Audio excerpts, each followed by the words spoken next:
Capítulo 51. Algo apareceu, na escuridão.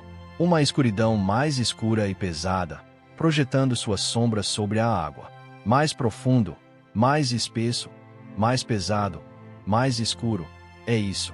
Certamente foi atraído pelas luzes e pela agitação do campo de batalha pelos Baskervilles e Morgs. Aí vem a Madame de 8 pernas. Os guerreiros Balak estão visivelmente em pânico. Os guerreiros Morgs e Baskervilles percebem a gravidade da situação, assim como os guerreiros que não são conhecidos por seu destemor. Vikir, em particular, já tinha alguma ideia do que estava espiando além da escuridão. Ele tinha visto, ouvido e experimentado inúmeros incidentes nas selvas das Montanhas Negras com o inimigo antes de seu retorno. E Vikir lembrou-se das palavras de um velho nativo com quem tropeçou uma vez enquanto vagava por uma época infeliz. Senhora de 8 pernas. Um pedaço de lenda fantasmagórica. Era uma história de horrores incontáveis que se escondiam no fundo da água, nas profundezas de buracos de raízes podres. Não faça barulho. Vikir colocou a mão sobre os lábios de Camus em seus braços e sussurrou em seu ouvido. Você pode não conseguir enxergar muito bem, mas tem ouvidos e peles sensíveis, madame. Luz e som. Ela é sensível a eles. Além dos emaranhados de raízes nas águas da enchente, um barulho soou de outro mundo. Parecia o gemido desconfortável de um velho ou o último suspiro de um homem se afogando em um pântano. O farfalhar. Logo houve o som de pelos densos e eriçados sendo varridos por toda parte. Pelo que parecia, a coisa que agora se aproximava devia ser de um tamanho imenso. Até mesmo o poderoso Morgadolf não sabia a que espécie pertencia essa criatura que espreitava na escuridão. Deve ser uma nova criatura que nunca foi vista antes, mas como tal monstro poderia não ser descoberto. As perguntas de Adolf eram legítimas, mas Vikir, que sabia quão grandes e vastos eram o inimigo e as águas da Montanha Negra, não tinha nada a dizer. Ele simplesmente recitou as informações de seu conhecimento anterior à reversão. Informações que foram refinadas e aperfeiçoadas ao longo de várias outras batalhas, mesmo na versão que Adolf conhecia agora. Madame de 8 pernas. Um demônio de nível de aniquilação. Um que se tornará um monstro ainda mais aterrorizante na próxima década. Nível de risco S. Perigoso o suficiente para que uma única entidade seja capaz de destruir uma nação. Se lutássemos de frente, não teríamos chance. Mesmo aqui, em Suai, sua base, nem é noite. Algo pegajoso está escorrendo de cima para as folhas, galhos caídos e cabeças humanas. As gotas de limo caindo simultaneamente de vários locais criaram a ilusão de chuva torrencial. Estático. Estática perfeita. Não havia som de grilo na beira d'água desde antes. E agora isso. Os espadachis veteranos Baskervilles, os magos experientes Morgs e os ferozes guerreiros bárbaros Balaks foram todos reduzidos a nada mais do que gafanhotos. Todos estavam congelados no lugar, incapazes de respirar, rezando para que o grande pesadelo no céu passasse rapidamente. Só então, um grito dilacerante veio do ar. Vikir virou a cabeça rapidamente. Ali, parado ali, estava Camus, com os olhos estreitados de horror. Não é? É. Ela fez um X com as mãos como se dissesse, chega de vergonha. Vikir dá um suspiro de alívio. É a guerreira Balak, quem está soltando um novo grito. Minha cabeça. Veneno, de Madame. Estava correndo, sacudindo o cabelo. Foi porque ele cortou rapidamente com uma faca. No chão, o cabelo de está derretendo. Mas esquivar-se da água corrente não o salvou do tsunami que se seguiu. Isso começou a responder aos seus gritos. Uma escuridão espessa desceu sobre os guerreiros Balak. Ayin rapidamente agarrou pela nuca e correu. Seu idiota! Se você não fosse o filho mais velho de um xamã, eu estaria em cima de você. Se encolheu, incapaz de pronunciar uma palavra enquanto Ayin rosnava. Logo, os guerreiros Balak começaram a se espalhar, espalhando-se pela água. Vamos correr! Ao ouvir as palavras de Adolf, os perseguidores Morgs e Baskervilles recuaram. Mas houve uma ligeira diferença na forma como a aliança Balak, Morg e Baskerville recuou.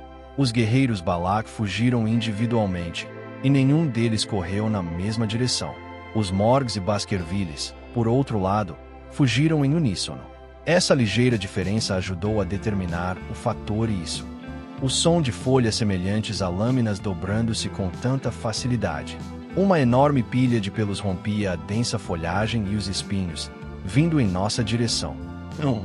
Para a sala em uma velocidade vertiginosa. Baque, baque. Ruídos surdos vieram de todas as direções. Foi o som de espadachins e magos sendo esmagados por um ataque não identificado. Que diabo é isso? Adolf exclamou enquanto corria, pegando Camus. Stafford do Shire também corre para a frente, carregando os trigêmeos Baskerville nos braços. Os trigêmeos, que tinham acabado de ser nocauteados por um atacante desconhecido, estavam sangrando pelos cantos da boca, com os olhos bem abertos e olhando para o isso atrás deles. Só então. É isso. Vikir fez uma pausa. Nesse ritmo, todos nós vamos morrer. Vikir gira em seu assento. Camus o vê e grita. Chuva. Vikir. O que? Ela engasga de surpresa. De frente para Camus, Vikir não se vira, mas acena brevemente com a mão. Deixe-me ganhar algum tempo para você. Isso não é um oponente que possa ser combatido escondendo seu poder. E esta crise foi uma oportunidade, um momento de ouro para escapar legalmente do radar de Hugo. Vikir sentiu instintivamente que havia chegado a hora de realizar um plano que ele havia pensado há muito tempo. Morte e camuflagem. Quando um cão de caça no campo morre, toda vigilância e controle sobre ele cessam. Em sua mente, ele já havia memorizado como teorias da 10ª arte da espada de Baskerville. Sua mana e aura estão se recuperando lentamente ao nível de sua vida anterior. Tudo o que ela precisa é de tempo. Um lugar longe de olhares indiscretos. Este é o lugar perfeito para se esconder e melhorar, para que quando chegar a hora ela possa ir embora e voltar para sua família. Não, Vikir, por favor, volte. Camus grita. Vikir dá as costas ao grito queixoso. Num futuro distante, quando não for páreo para Hugo, ou pelo menos quando conseguir esconder e controlar perfeitamente suas habilidades, ele retornará para sua família e talvez seja tratado como um herói. Pelo menos ele poderia alegar ter sido sacrificado pelo banquete dos Morgs. Vikir endireitou sua postura. Faça o seu melhor, ou morra. Ele não tinha intenção de dar tudo de si contra um oponente que provavelmente morreria, de qualquer maneira. Era apenas uma questão de quanto ela poderia produzir. Vikir ficou na frente de isso de uma maneira quase sacrificial. Se continuarmos assim, todos morreremos. Vou parar com isso por um tempo, para que todos fujam. Diga à minha família que fui corajoso no final. E outras falas que Vikir não se incomodou em dizer. Eles devem ser alcançados sem mim. Sobrinho. Adolf mordeu os lábios, uma expressão sombria no rosto. Ele morde os lábios com tanta força que sangra pelo canto da boca, mas deve retornar para sua família o mais rápido possível para salvar sua sobrinha envenenada. Mestre Stafford do Shire, também carregando os trigêmeos feridos, olhou para Vikir com olhos trêmulos. Finalmente, Camus. Ela estendeu as mãos para Vikir, o rosto coberto de lágrimas e catarro, a expressão agora sem palavras, a garganta rouca de exaustão, apenas para ser impedido de avançar pelo forte antebraço de Adolf. Vikir deu as costas a todos e desembainhou a espada. Então, não deixe que o sacrifício do meu sobrinho seja em vão. Adolf concordou, cuspindo sangue. Com isso, os sobreviventes Morgs e Baskervilles começaram a fugir disso. Vikir inspirou todos eles a se salvarem. E com isso, a coisa que se aproxima rapidamente rompeu a escuridão e se inclinou para Vikir. Ao mesmo tempo, Vikir liberou todo o poder que estava retendo. Mana, alimentada pelas águas do rio Estige. Uma aura tornada ainda mais refinada por seu novo domínio da alta esgrima, no estilo Baskerville. Além disso, a rara espada mágica Beelzebub perfurou meu pulso, revelando dentes longos. Uma aura negra, vermelha como sangue e escura como o abismo, começou a se agitar como um demônio da ponta de Beelzebub. Rapidamente formou 5 dentes gigantescos e abriu. O monstruoso soltou um grito assustado. Um grito, apertado de dor. Houve um flash de luz como um sol gigante caindo. A aura de Vikir cresceu com poder, forçando o amanhecer nas águas escuras. Ele não viu Adolf e Staffordshire, que estavam concentrados em correr para frente, mas Camus e os trigêmeos, que estavam sendo carregados por eles e olhando para trás, viram através do feixe de luz explodindo. Clarão. O poder ridículo de Vikir explodindo a aura de um graduado intermediário. Capítulo 52. Um pequeno pássaro cantou. Vikir abriu os olhos para a luz do sol entrando. A luz da manhã apunhalou dolorosamente seu corpo. Enquanto Vikir tentava sentar-se, ele fez uma careta de dor, como se todo o seu corpo tivesse sido despedaçado. Com força sobre-humana, ele conseguiu manter a parte superior do corpo ereta, mas ficar de pé foi doloroso. Onde estou? Vikir pensou na noite passada, que poderia ter acontecido há vários dias. Ele se lembrou de ter usado cada grama de sua força na escuridão sob a água. Mana apertou com força. A aura queimou ferozmente. Eu joguei meu poder gradiente de nível médio e minha espada mágica, Beelzebub, nele, e o resultado foi devastador. Derrotado. Madame de 8 pernas, uma gigantesca criatura demoníaca envolta em trevas, era uma criatura além das expectativas de Vikir. No momento crucial, ela teria morrido se não tivesse recuado com a súbita explosão de luz. E para uma criatura que poderia gerar tal poder de fogo, o dano de recuo de Vikir não era insignificante. Músculos e veias de todo o corpo foram rompidos. A pressão sobre os ossos que os sustentavam era ainda pior. Os ossos dos dedos e antebraços que seguravam a espada foram quebrados por fraturas fragmentadas, e as pontas afiadas das costelas curvadas em espiral perfuraram seus intestinos. Os ossos da perna que foram jogados fora sofreram fraturas cominutivas, fraturas transversais e diversas fraturas segmentares estilhaçadas. Como resultado, não havia ossos, músculos, sangue, pele ou qualquer outra coisa. Pelo menos ele está vivo. Vikir deu um suspiro de alívio. Ele tinha a proteção do rio Estige e o poder da respiração dura de Beelzebub para agradecer por sua sobrevivência. As consequências de julgar mal as proezas de luta da Madame de 8 pernas foram dolorosas, mas ele estava feliz por estar fora do radar de Hugo por enquanto. Sua morte será comunicada a Baskerville em breve.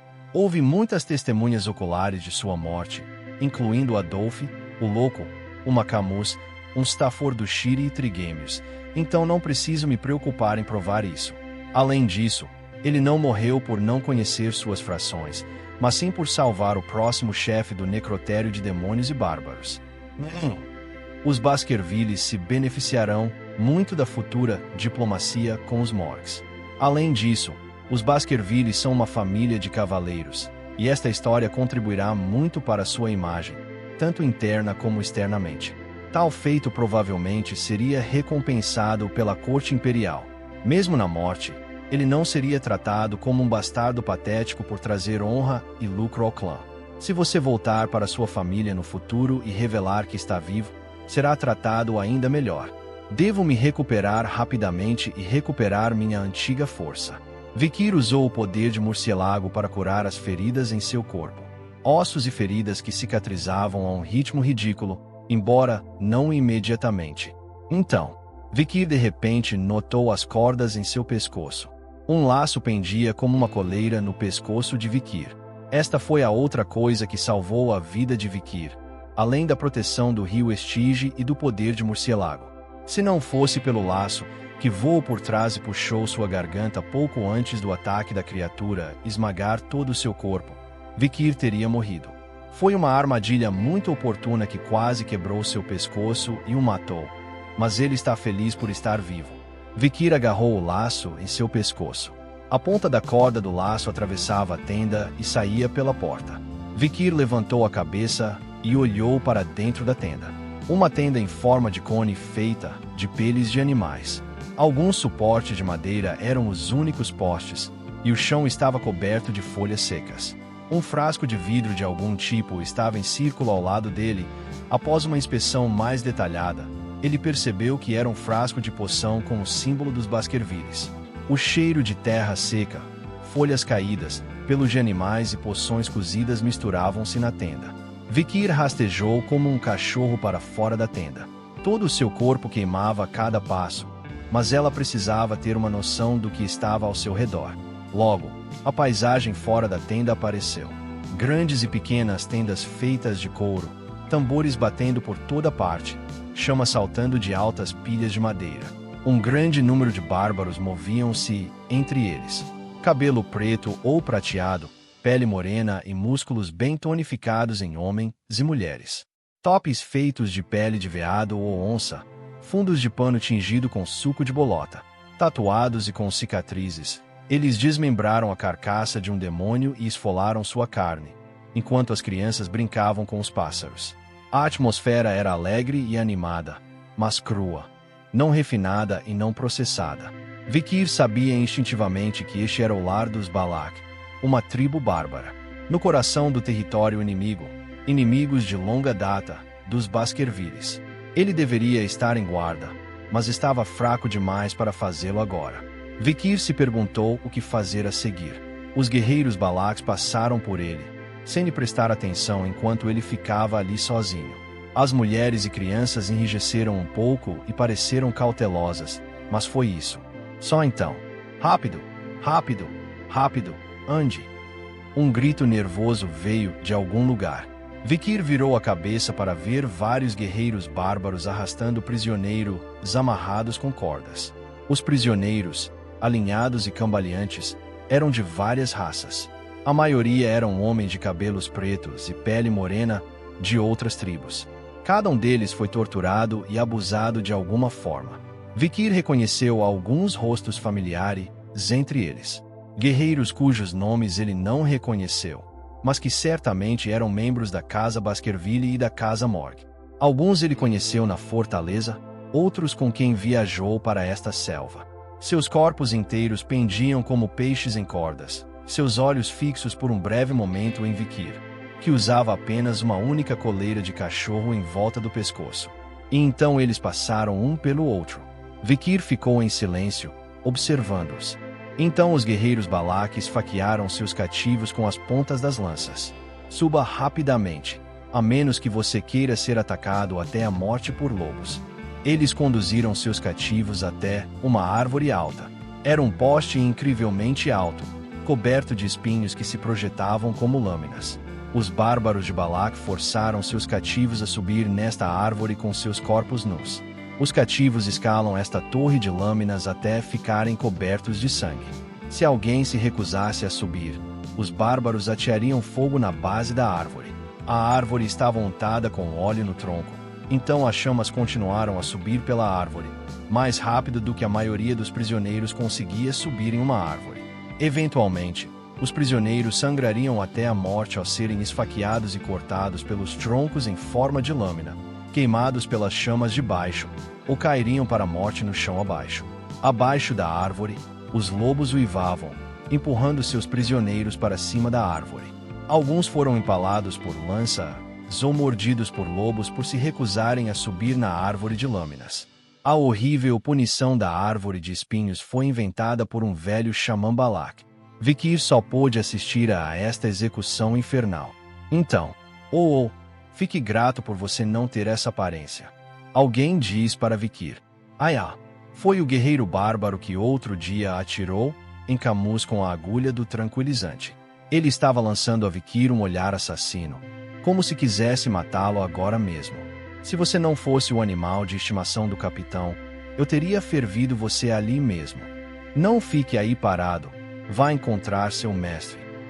Chutou Vikir com força na bunda com o pé. Vikir caiu no chão e olhou para estremeceu ligeiramente com o olhar. Que tipo de olhos?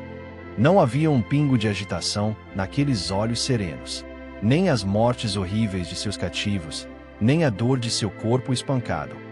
Sentiu um arrepio percorrer sua espinha ao perceber que nada disso havia mexido com a alma de Vikir.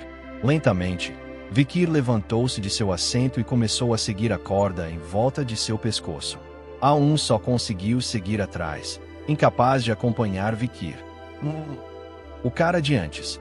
Você disse que o nome dele era Aon, não foi? Ele provavelmente guarda rancor porque machucou as costas ao cair das costas do lobo outro dia. Vikir não tinha esquecido o rosto do homem, que acabará de lhe dar uma surra. Mas ele não podia fazer nada em seu estado atual. Então teria que aguentar por enquanto. Mesmo agora, a proteção do rio Estige e os poderes regenerativos de Murcielago estão lentamente restaurando o corpo de Vikir à sua antiga glória. Nesse ínterim, Vikir decidiu visitar o dono do laço que salvou sua vida. Depois de caminhar um pouco, puxando a corda em volta do pescoço, Vikir se encontra em uma área remota, longe da aldeia. Uma pequena nascente alimentava uma piscina com uma cascata que descia pelas rochas. Alguns lagostins podiam ser vistos rastejando nas águas claras. Uma corda levava até lá. Vikir parou de andar por um momento. Ele não tem certeza do que fazer quando vê que a corda que ele está seguindo leva ao centro da piscina e vai para baixo da água. Então, estrondo. Ouve-se um barulho e uma figura põe a cabeça para fora da água. Gotas de água espirrando. Cabelo uma mistura de prata e preto. Orelhas triangulares pontudas. Uma garota de pele morena e olhos grandes saiu da água, nua. A ponta da corda do laço estava bem amarrada em seus pulsos. Vikir olhou diretamente para o rosto da garota bárbara. Sobrancelhas escuras em forma de meia-lua, inclinadas como as de uma raposa, olhos tão claros quanto a poça em que ele estava agora, lábios vermelhos em um nariz inteligente. A cor preta como o carvão de seu rosto havia desaparecido, mas a expressão em seus olhos era inconfundível. Ela era uma garota bárbara que conheceu um leilão ilegal de escravos durante a limpeza da cidade dos desfavorecidos. Eles eram diametralmente opostos naquela época. Vikir manteve os olhos firmes. Seguiu-se um breve silêncio. Foi a garota bárbara quem cortei primeiro. Ela deixou a coleira em volta do pescoço de Vikir e deixou escapar. Abaixe-se. Capítulo 53. Ayin, uma guerreira Balak e filha de um chefe. Ela falou com Vikir na frente dela. Abaixe-se. Ela estava tentando deixar a posição clara, mas não parecia que essa fosse a intenção dela. Por quê? Vikir sentiu uma rajada de ar vindo em sua direção. Ao mesmo tempo, painel. Ayin soltou a coleira do pescoço de Vikir. Quando Vikir se abaixou, uma flecha fina passou de raspão pela parte de trás de sua cabeça e caiu no chão com um baque surdo. Ayin falou: Garotos, vocês não podem praticar em outro lugar. Então um farfalhar veio de trás dos arbustos e um grupo de crianças veio correndo. Cada um tinha um arco e flecha na mão. Vikir levantou a cabeça novamente e olhou para Ayin à sua frente. A garota sacudindo a água na frente dela. A garota que ele resgatou do leilão de escravos antes. Ayin disse para Vikir: Somos esferas, certo? Vikir, julgando que suas habilidades em Balak eram melhores que as de Ayin, falou: Entendo, de novo. Os olhos de Ayin se arregalaram ao som da língua Balak, saindo da boca de Vikir. Você fala Balak? Um pouco. Ela caminhou até ficar diante de Vikir, os olhos arregalados de admiração. Ela usou apenas algumas peles curtas de veado em volta do corpo, mas não mostrou nenhum sinal de vergonha. Ayin se mudou para ficar na frente de Vikir. Ficamos gratos então. Retribuiremos seu favor 2 vezes e sua vingança 10 vezes. Você me salvou uma vez, então vou salvá-lo 2 vezes. Nunca pensei que você tentasse lutar contra ela. Fugi e voltei só para garantir.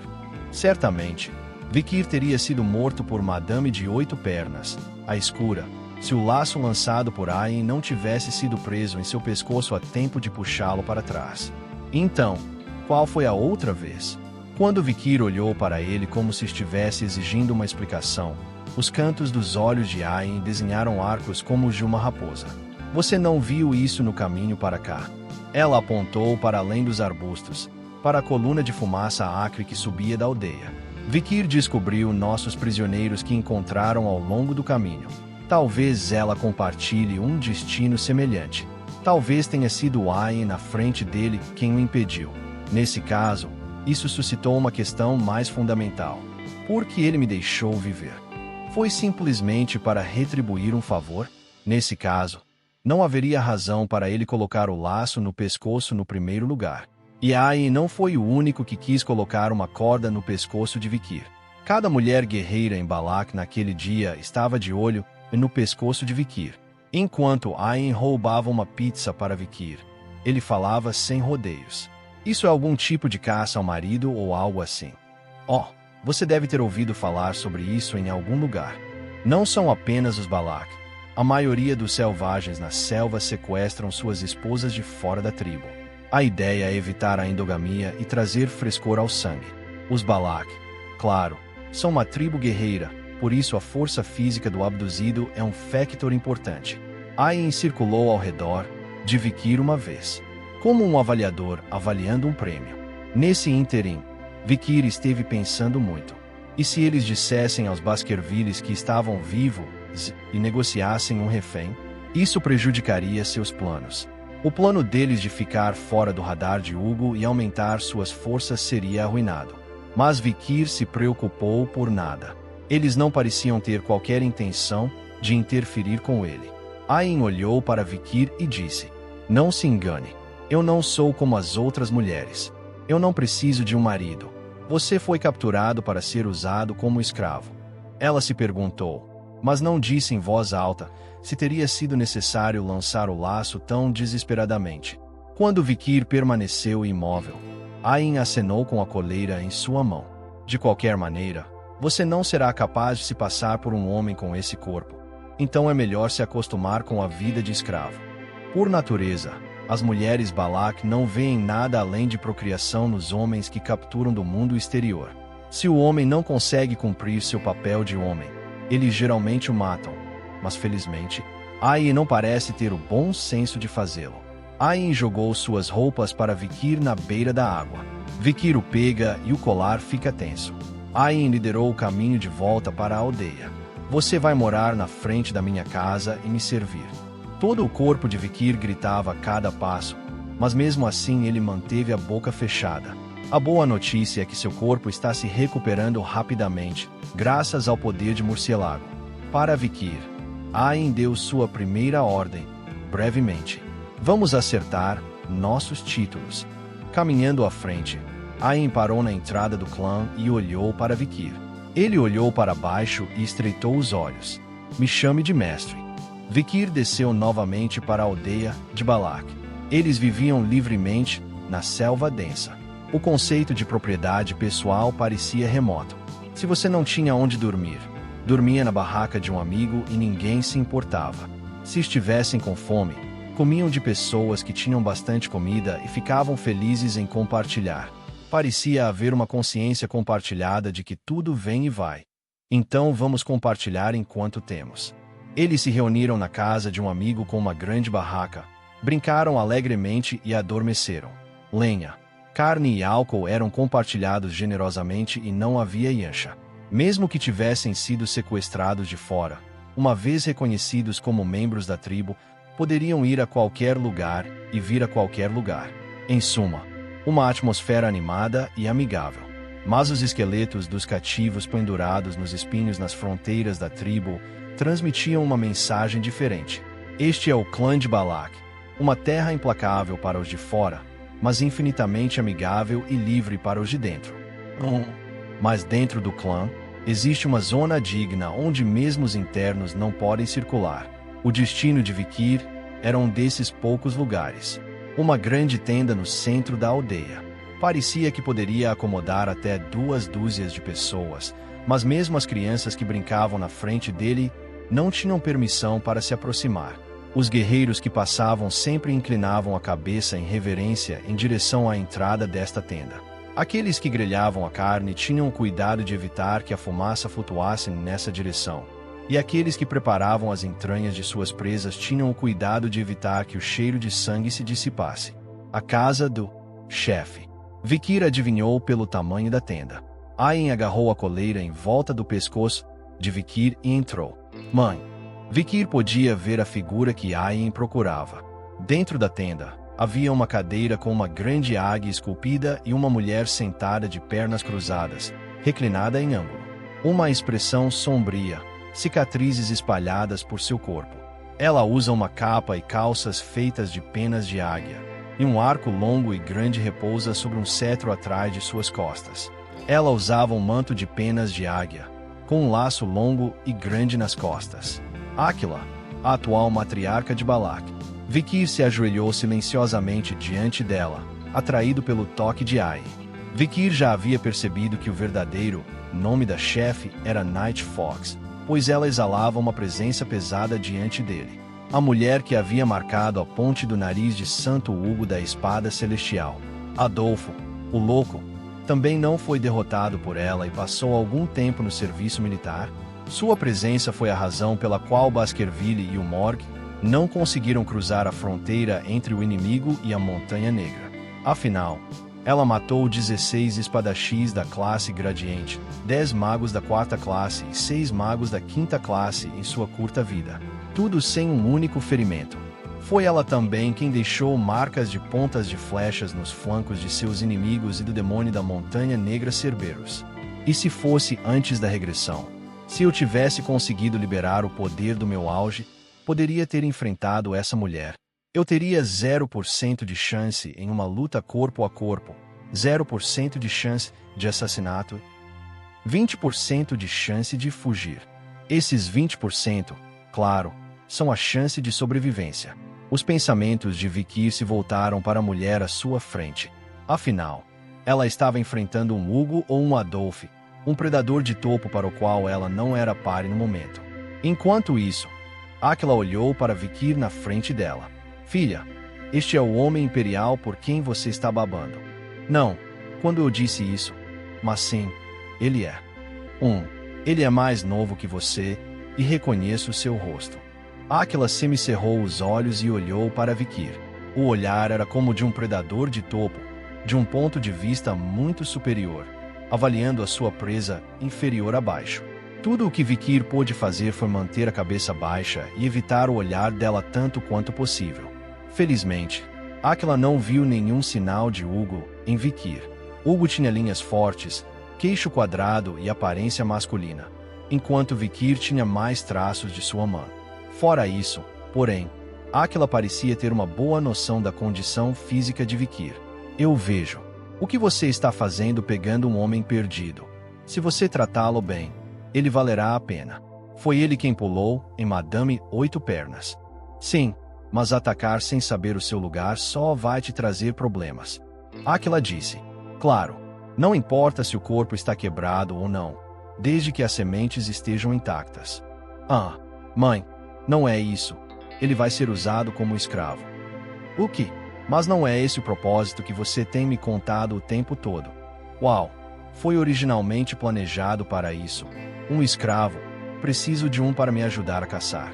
Ayin rapidamente aceitou com a mão para interromper as palavras de Áquila. Áquila olhou para a filha com uma expressão confusa e depois concordou. Bem, que assim seja. É sua liberdade usar seu escravo para qualquer propósito que você escolher. Assim que as palavras saíram de sua boca, Ayin inclinou a cabeça e manteve a coleira de Vikir. Uma vez fora da tenda, a expressão de Ayin estava muito mais rígida do que antes. A surpresa de pânico na frente de sua mãe foi: de agora em diante, você lhe dará uma missão. Ayin olhou para Vikir, que era apenas uma cabeça mais baixa que ela, e falou em voz estridente. Será uma tarefa e tanto. Uma missão muito difícil, de fato. Capítulo 54. Ayin é a mais jovem líder caçador dos Balac. Ela conduz os jovens de Balac pelas selvas sem medo. No entanto, ela encontrou um inimigo que a confunde há muito tempo. Seu nome é Vikir, um escravo que foi recentemente capturado em um ataque ao território imperial. Ayin olhou para Vikir com uma expressão vazia. Vikir moveu-se rapidamente com seu corpo desconfortável, construindo uma tenda para si mesmo, como se não precisasse da ajuda de ninguém. Cerca de uma dúzia de árvores, cada uma com pouco mais de 2 metros de comprimento, estão alinhadas em uma fileira, e uma mistura de tinta preta, pó de pedra, pó de cal e água é aplicada nas laterais. A estrutura era uma mistura de seco e úmido, as paredes forradas com folhas e cobertas com peles de animais. As tendas foram rapidamente equipadas com portas e janelas, e o chão foi forrado com serragem e folhas caídas. Os poucos materiais de construção dados aos escravos eram suficientes. Em menos de meia hora, a tenda estava pronta para Vikir dormir sozinho. Pedido cumprido. Vikir olhou para Ain, sua voz dura e seca. A primeira ordem que Ain deu a Vikir foi fazer dele um lar próprio. Ain olhou para dentro da tenda de Vikir, incrédulo. Havia um pequeno buraco no teto e uma aba que poderia ser fechada se chovesse. Havia até uma pequena fogueira no chão, e um buraco para a fumaça escapar se estendia pelo chão da tenda. Quando o fogo era apagado para uma refeição, a fumaça passava por baixo do chão e aquecia o chão da tenda. A fumaça escaparia, o calor do fogo residual ficaria retido e a ventilação e a luz seriam perfeitas. Ayan ficou pasmo. Como você constrói tendas tão bem? Ela esperava secretamente que Vikir grunhisse de dor. Ayan rapidamente escondeu os materiais de construção que Vikir estava tentando usar para tornar sua vida mais colorida. Varas de madeira resistentes, óleo para assar tijolos. Mas Vikir não precisava de nada disso. Ele encontrou solo calcário, recolheu e endureceu-o com água. Ele também construiu um abrigo de folhas grandes para proteger da chuva e do vento.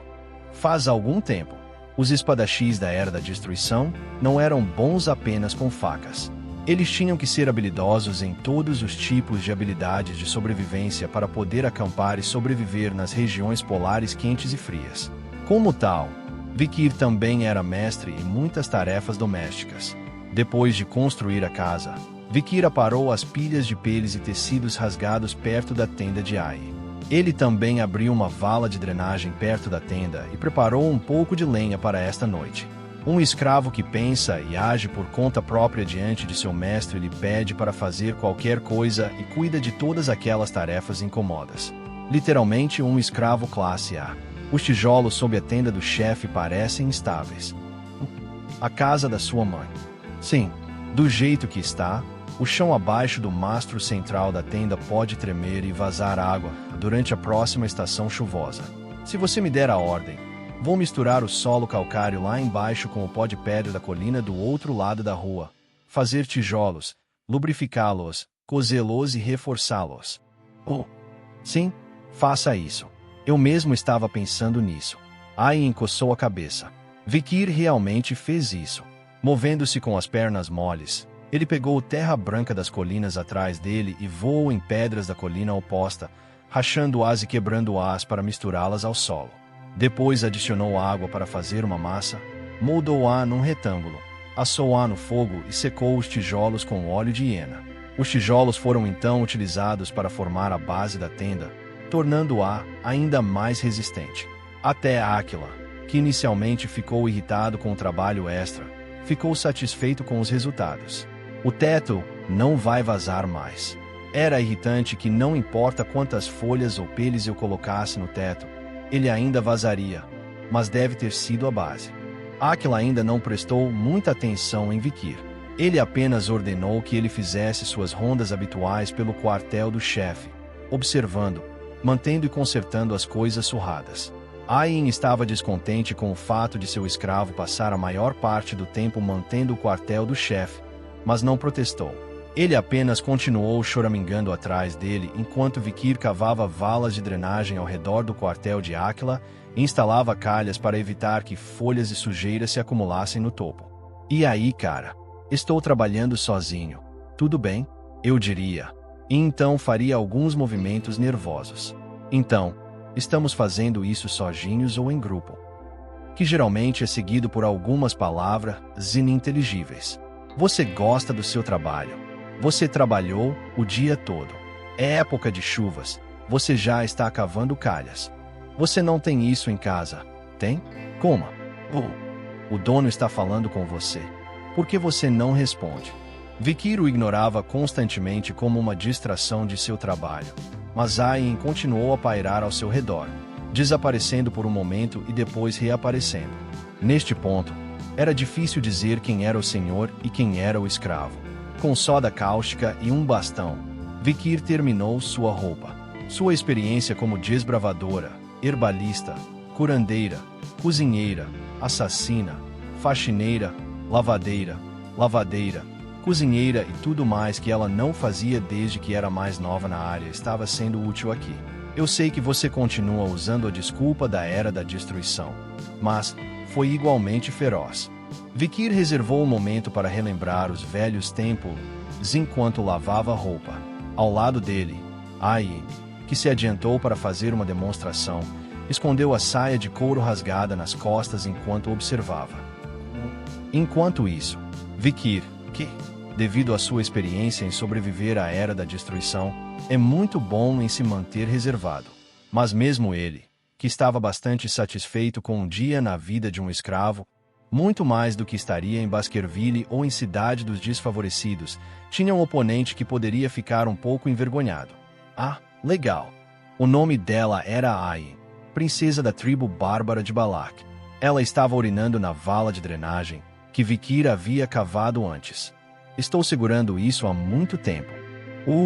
Mestre, deveríamos assistir você fazer xixi assim. Ayin estava fazendo xixi com as pernas abertas, bem ao lado de onde Vikir trabalhava. Vikir ficou pasmo e perguntou: "O que você está fazendo?" "Marcando o território. Esta é a casa do meu escravo, então também é minha." "Não. Cobre isso. Não há vergonha em defecar. Não fazemos isso na minha tribo." Ayin levantou ainda mais a saia, como se quisesse mostrar a ele. Vikir cobriu o rosto com as mãos e se virou. Ele se lembrou de ter visto uma vez um trabalho de pesquisa sobre tribos bárbaras. As tribos bárbaras das Montanhas Vermelha e Negra praticam relações sexuais livres entre os seus membros.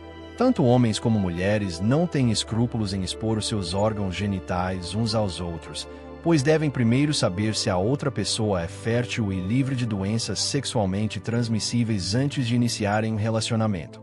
Mencionei.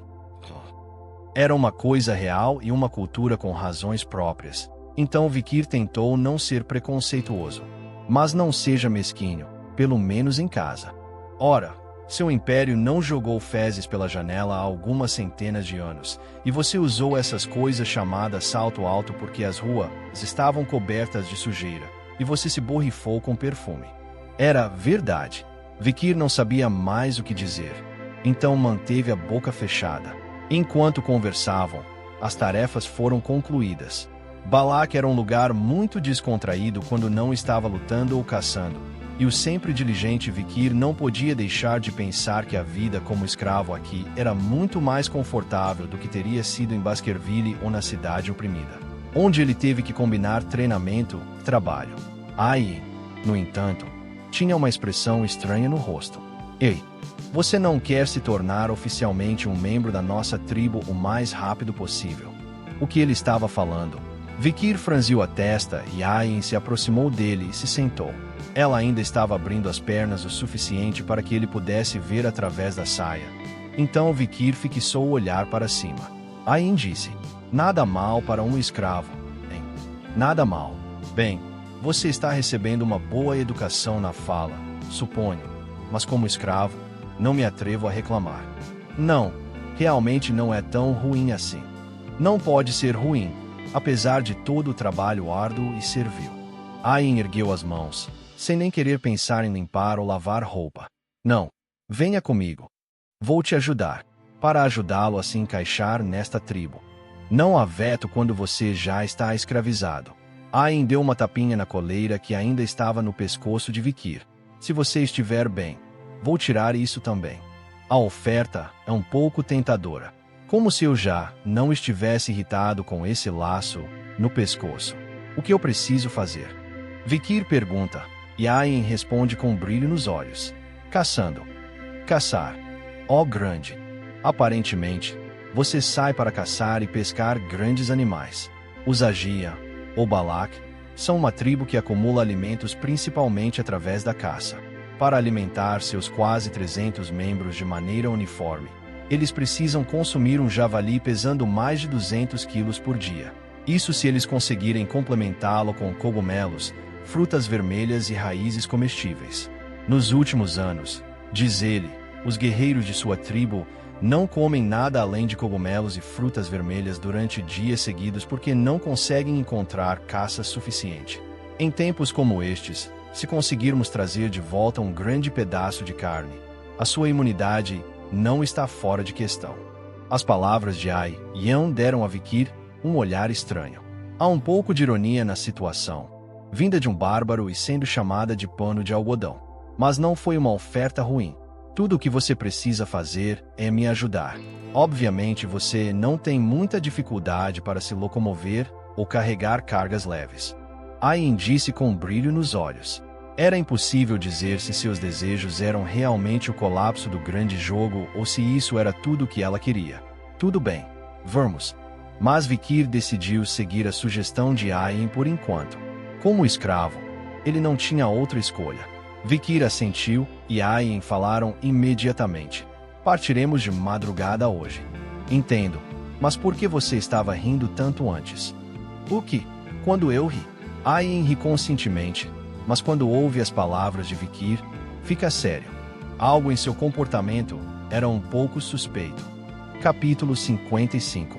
Os Balak são um povo muito guerreiro por natureza. Era claro que se você tirasse a guerra e a caça de suas vidas, provavelmente não sobraria muita coisa.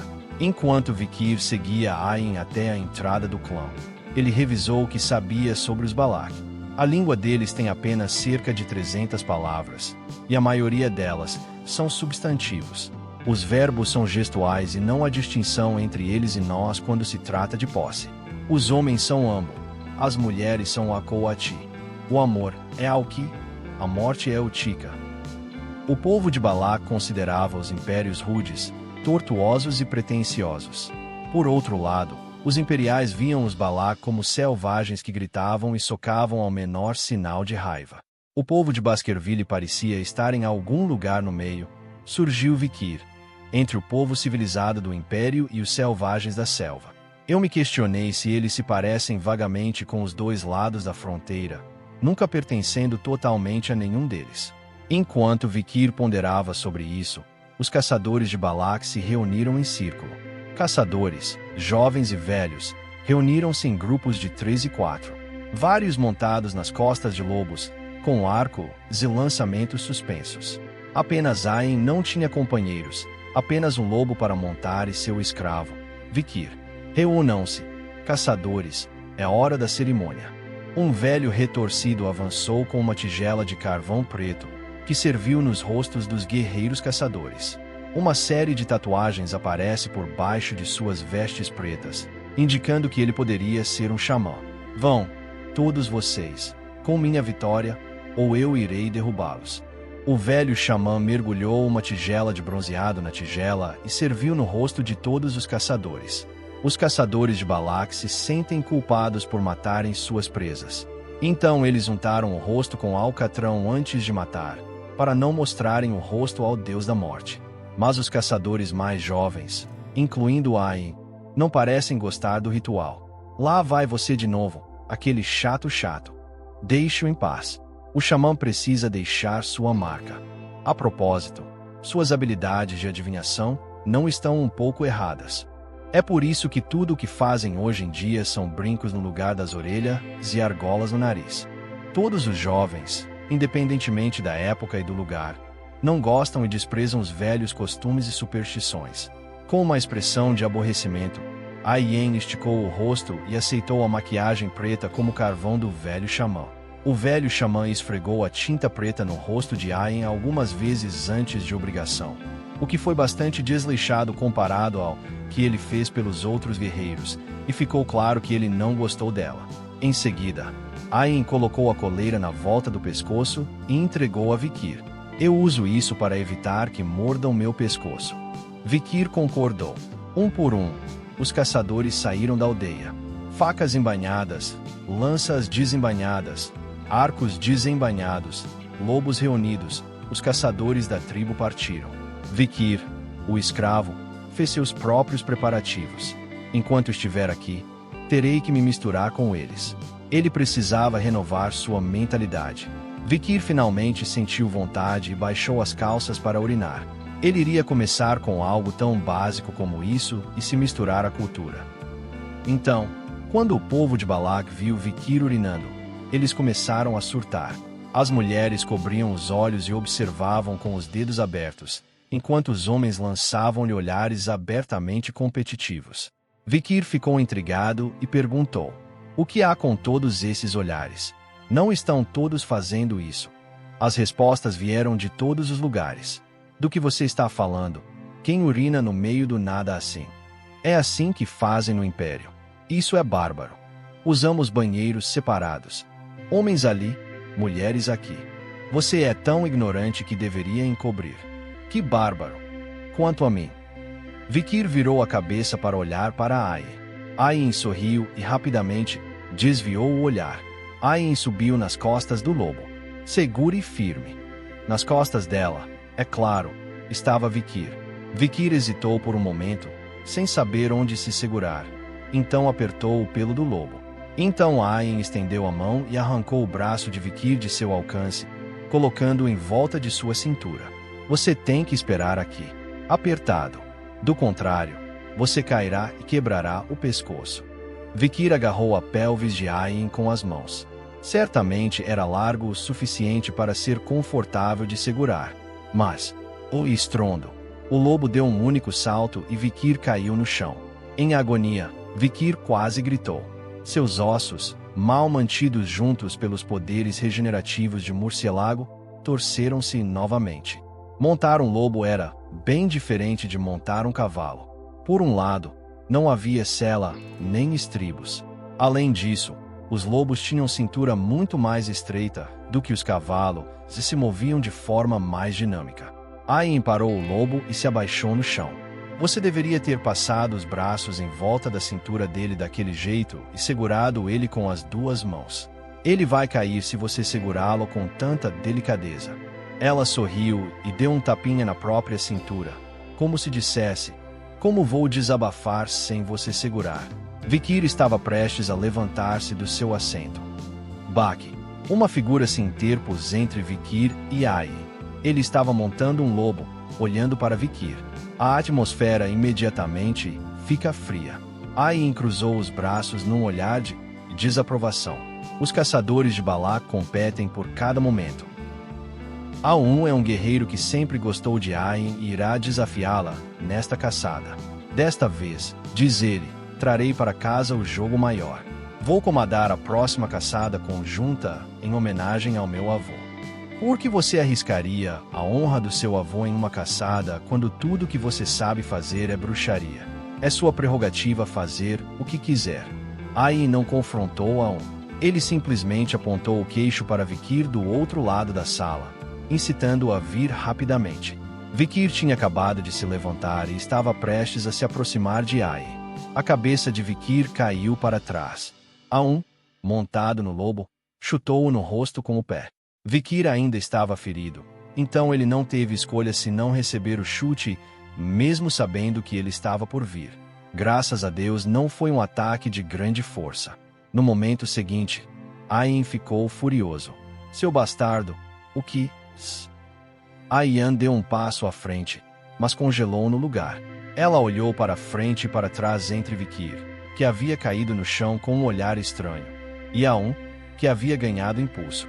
A1 estremeceu por um momento com a reação de Ayin. Depois deu um suspiro de alívio.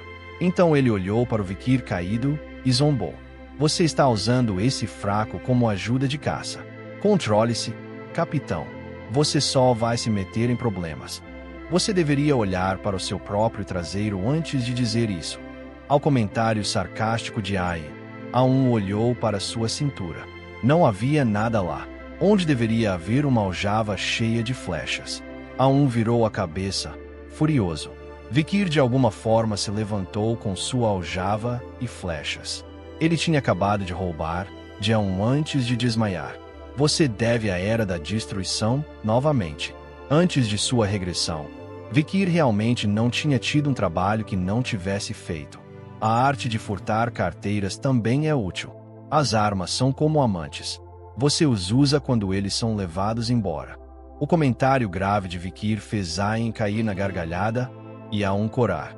Oh, você, seu escravo insolente. A1 puxou a corda do arco e atingiu Vikir no ombro. Estrondo. Com um estalo alto, Vikir caiu no chão. Como se isso não bastasse, Aum desceu das costas do lobo. Estrondo. A corda do arco balança mais uma vez. Estrondo. O arco de Aum teve que parar no ar. Ayan sacou uma flecha e bloqueou a corda do arco de Aham. É o bastante. De quem é o escravo que você pensa que está punindo? As palavras de Ayan foram tão frias e duras quanto a geada. Aham gaguejou uma resposta. Ele é um escravo. Como ousa insultar um guerreiro Balak? Você mostrou seu eu patético primeiro. No entanto, ele é um escravo, e um escravo nunca pode insultar um guerreiro. Aum protestou, citando as regras da tribo. Ayan pensou por um momento e depois assentiu. Muito bem, um escravo é um escravo, e se ele fizer algo errado, deve ser punido. Sim, capitão, é isso que eu estou dizendo. Mas você não tem o direito de puni-lo. Ele é meu escravo. O conceito de propriedade privada é raro em Balak, mas quando se trata de escravos, as regras de propriedade são bastante rígidas. Quando Aum balançou a cabeça, Ayan acertou em cheio. Se houver uma punição, será a minha. Com isso, Ayan desceu das costas do lobo e ficou na frente de Vikir. Então, a mão de Ayan deu um tapa na bochecha de Vikir. Quando Vikir caiu no chão, Ayan continuou a vencê-lo. Seus punhos se curvaram como cobras, visando seu abdômen, cintura e pernas. Vikir se agachou e suportou os punhos de Ayan em silêncio. Depois de alguns minutos disso, Ayan se afastou, respirando pesadamente. Então ele olhou para Aum com um olhar frio. Terminamos. Aum prendeu a respiração como se estivesse envergonhado pela surra de Ayan. Então acenou com a cabeça, incrédulo. Ayan olhou Aum diretamente nos olhos. Eu sei que você tem muitas queixas pessoais com meu escravo, caindo das costas do lobo, não sendo capaz de pegar Saxi. Sim, depois desse tempo, se você fizer alguma coisa com meu escravo em particular, você será espancado assim. Você entende? Sangue escorre dos nós dos dedos de Ayan. Seus olhos eram escuros e da cor da pele. Aum assentiu algumas vezes, sua expressão incerta, e então olhou para Vikir no chão com um olhar farto. Vikir, que não tinha gritado aquele até o momento, apenas se contorceu silenciosamente no lugar. Com isso, Aum subiu nas costas do lobo e desapareceu rapidamente. Apenas Ayan e Vikir foram deixados aqui, novamente. Suspirar. Ayan se arrastou e se agachou na frente de Vikir. Vikir ficou de pé. Ele acariciou as bochechas avermelhadas de Vikir com um olhar complicado e ilegível. Oh, você se machucou. Seu tom mudou um pouco, mas talvez fosse apenas seu humor. Capítulo 56. Vikir ficou sem palavras nas costas do lobo. Ayan, cavalgando na frente dele, olhou para cima e para baixo em suas costas, observando-o de perto. Machucou. Você está com raiva. Ayan vira a cabeça para trás para olhar para Vikir. Ao que Vikir apenas responde sem rodeios. Olhe para frente. O lobo que Ayan dirigia ficou preso em uma raiz e cambaleou uma vez. Ayan rapidamente virou a cabeça para frente e dirigiu o lobo. Durante todo o tempo, ele olhava para trás para ver se Vikir o estava incomodando. Neste ponto, era difícil dizer quem era o senhor e quem era o escravo. Eventualmente, quando as raízes desapareceram e uma planície aberta emergiu, Ayan desacelerou o lobo. Ele se voltou para Vikir, ainda nas costas do lobo, e falou: Eu não tive escolha. Aum é uma criatura pequena e implacável, e esta foi a única maneira de impedi-lo de retaliar. Oh, por que você não está falando, hein? Ao estímulo contínuo de seu mestre, Vikir respondeu concisamente: Isso dói. E aconteceu. O interior de sua boca está coberto de crostas de sangue e dói só de abri-la. Então, o corpo de Ayan estremeceu por um momento. Ela lentamente virou a cabeça para olhar Vikir. Dói muito. Ayan olhou para o pescoço de Vikir. A pele branca estava manchada com marcas vermelhas da coleira do cachorro. Ayan olhou para a marca por um momento. Então ela inclinou a cabeça para Vikir e passou a língua pela cicatriz em seu pescoço. Vikir jogou a cabeça para trás com desgosto e Ayan, por um momento, percebendo o que tinha feito, recuou com raiva. Vikir franziu a testa. Os bárbaros normalmente lambem as feridas uns dos outros. Animais da família dos cães sim. Os guerreiros Balak são amigáveis com os lobos, então esse comportamento pode ser comum. Mas Vikir era um homem civilizado, e isso era estranho. Além disso, lamber a ferida com a língua é perigoso, pois deixa espaço para infecções. Então Vikir estava preparado para recusar firmemente se Ayin tentasse lamber a ferida em seu pescoço novamente. No entanto, Ayin não diz nada, apenas inclina a cabeça.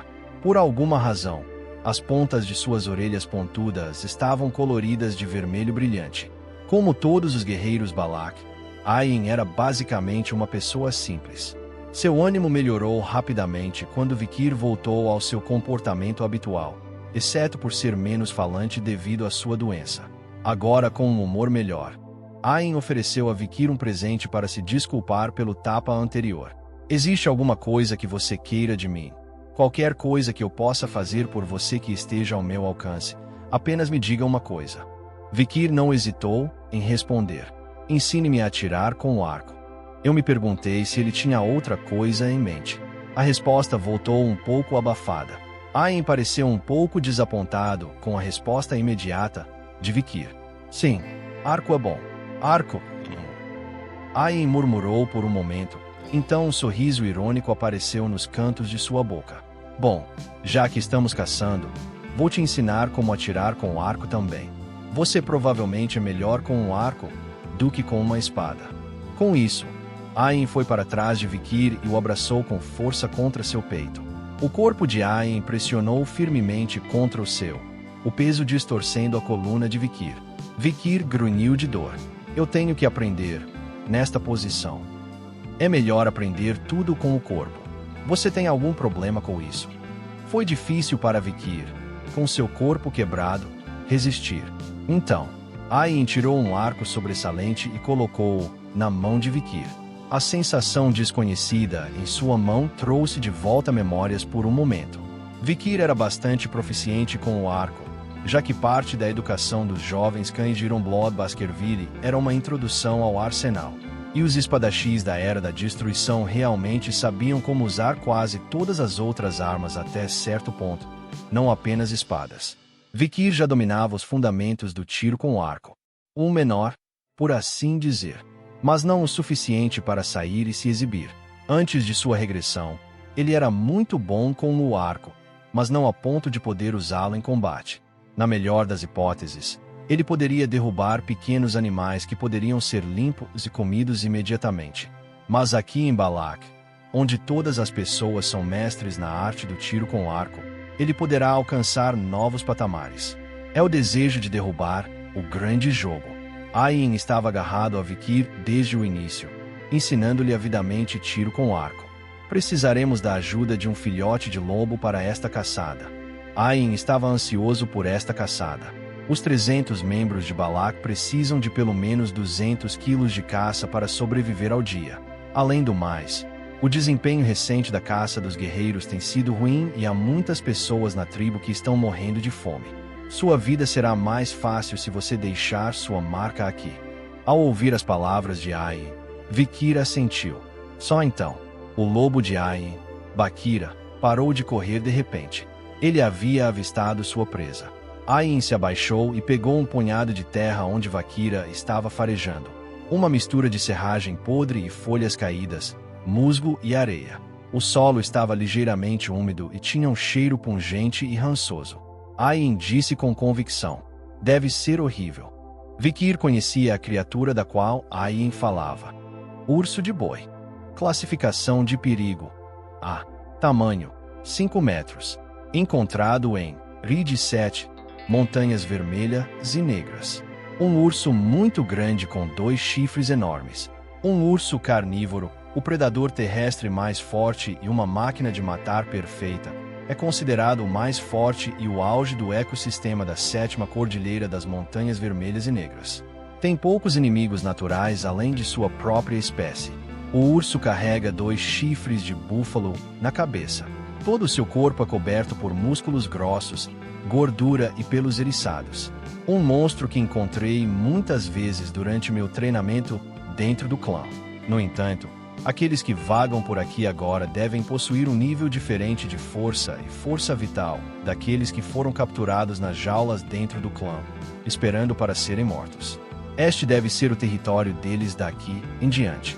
Ain virou a cabeça para seguir a direção do cheiro.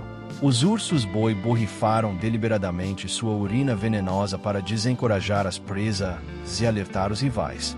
O cheiro teria feito qualquer predador menor correr em busca de abrigo, mas não Ain, o líder de caça do jovem Balak. Vikir também tinha o comportamento calmo do cão de caça desgastado e esfarrapado que tinha sido antes de sua regressão. Ain transmitiu com a visão. Não é estranho.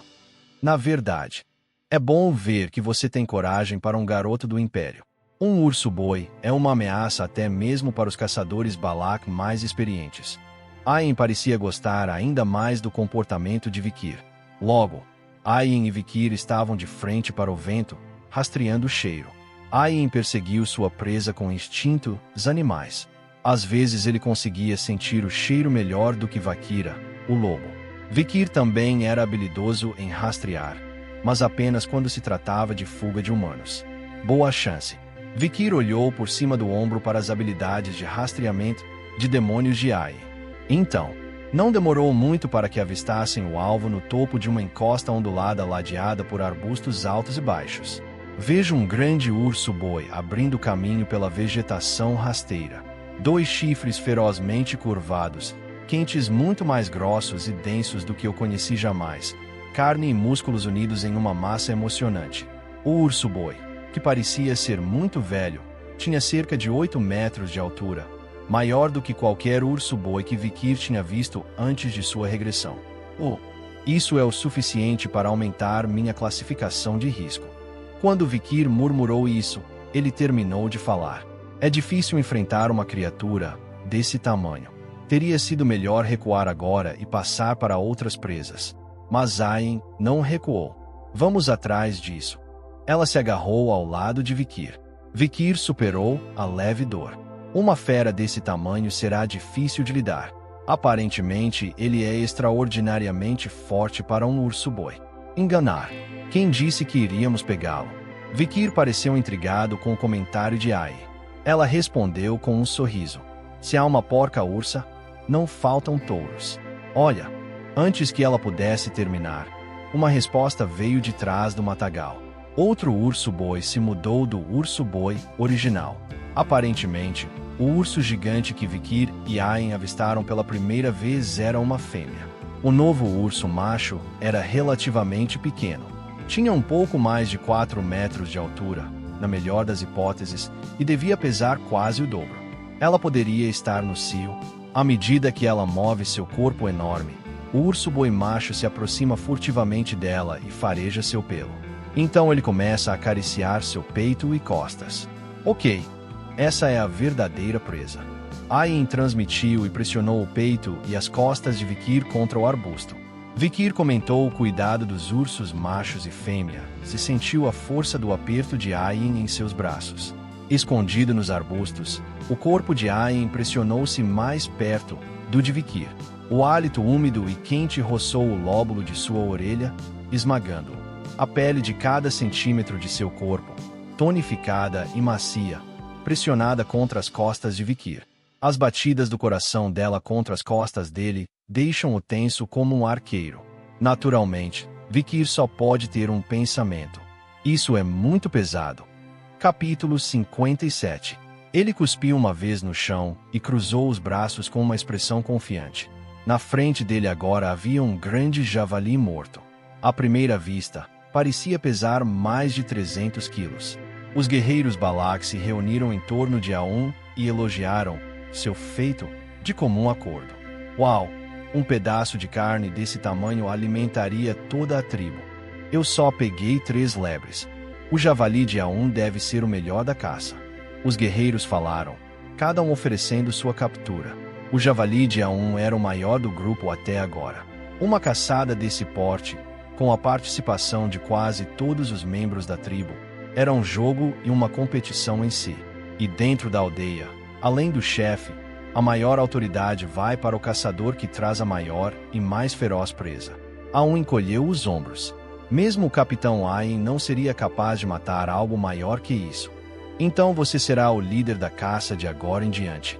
Pelas regras, eu diria. Aum deu um sorriso sombrio e corou.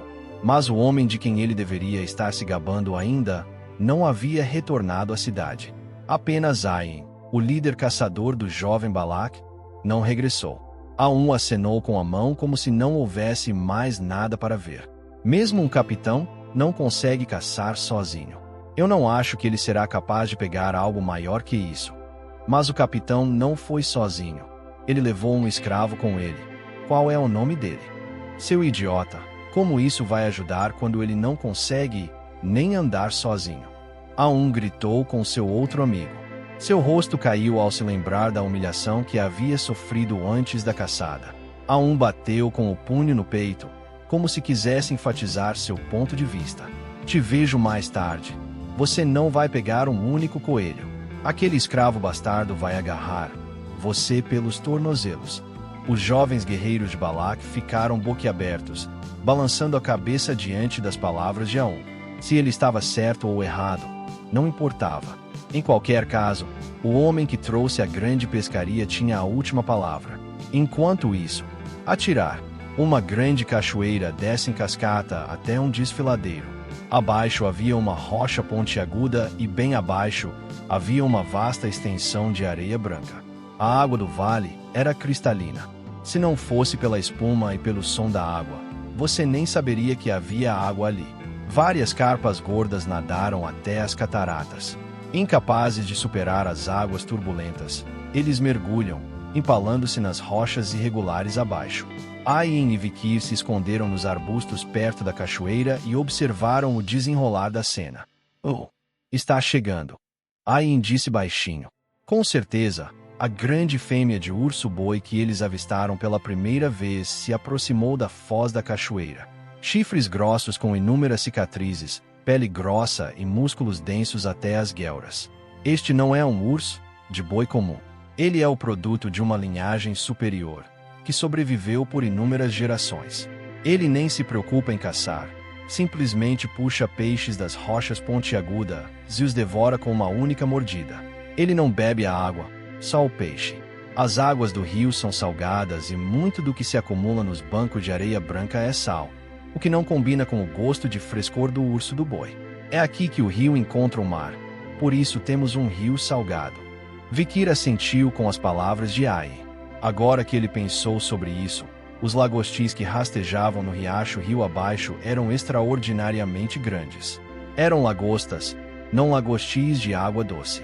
Enquanto isso, mesmo nesse momento, a carpa queria passar pela cachoeira e entrar no oceano. Dizem que se uma carpa conseguir voltar para cá, ela pode evoluir para uma grande fera. Foi o que minha avó disse. Ain explicou novamente. Vikir meramente assentiu, não particularmente curioso ou perguntando.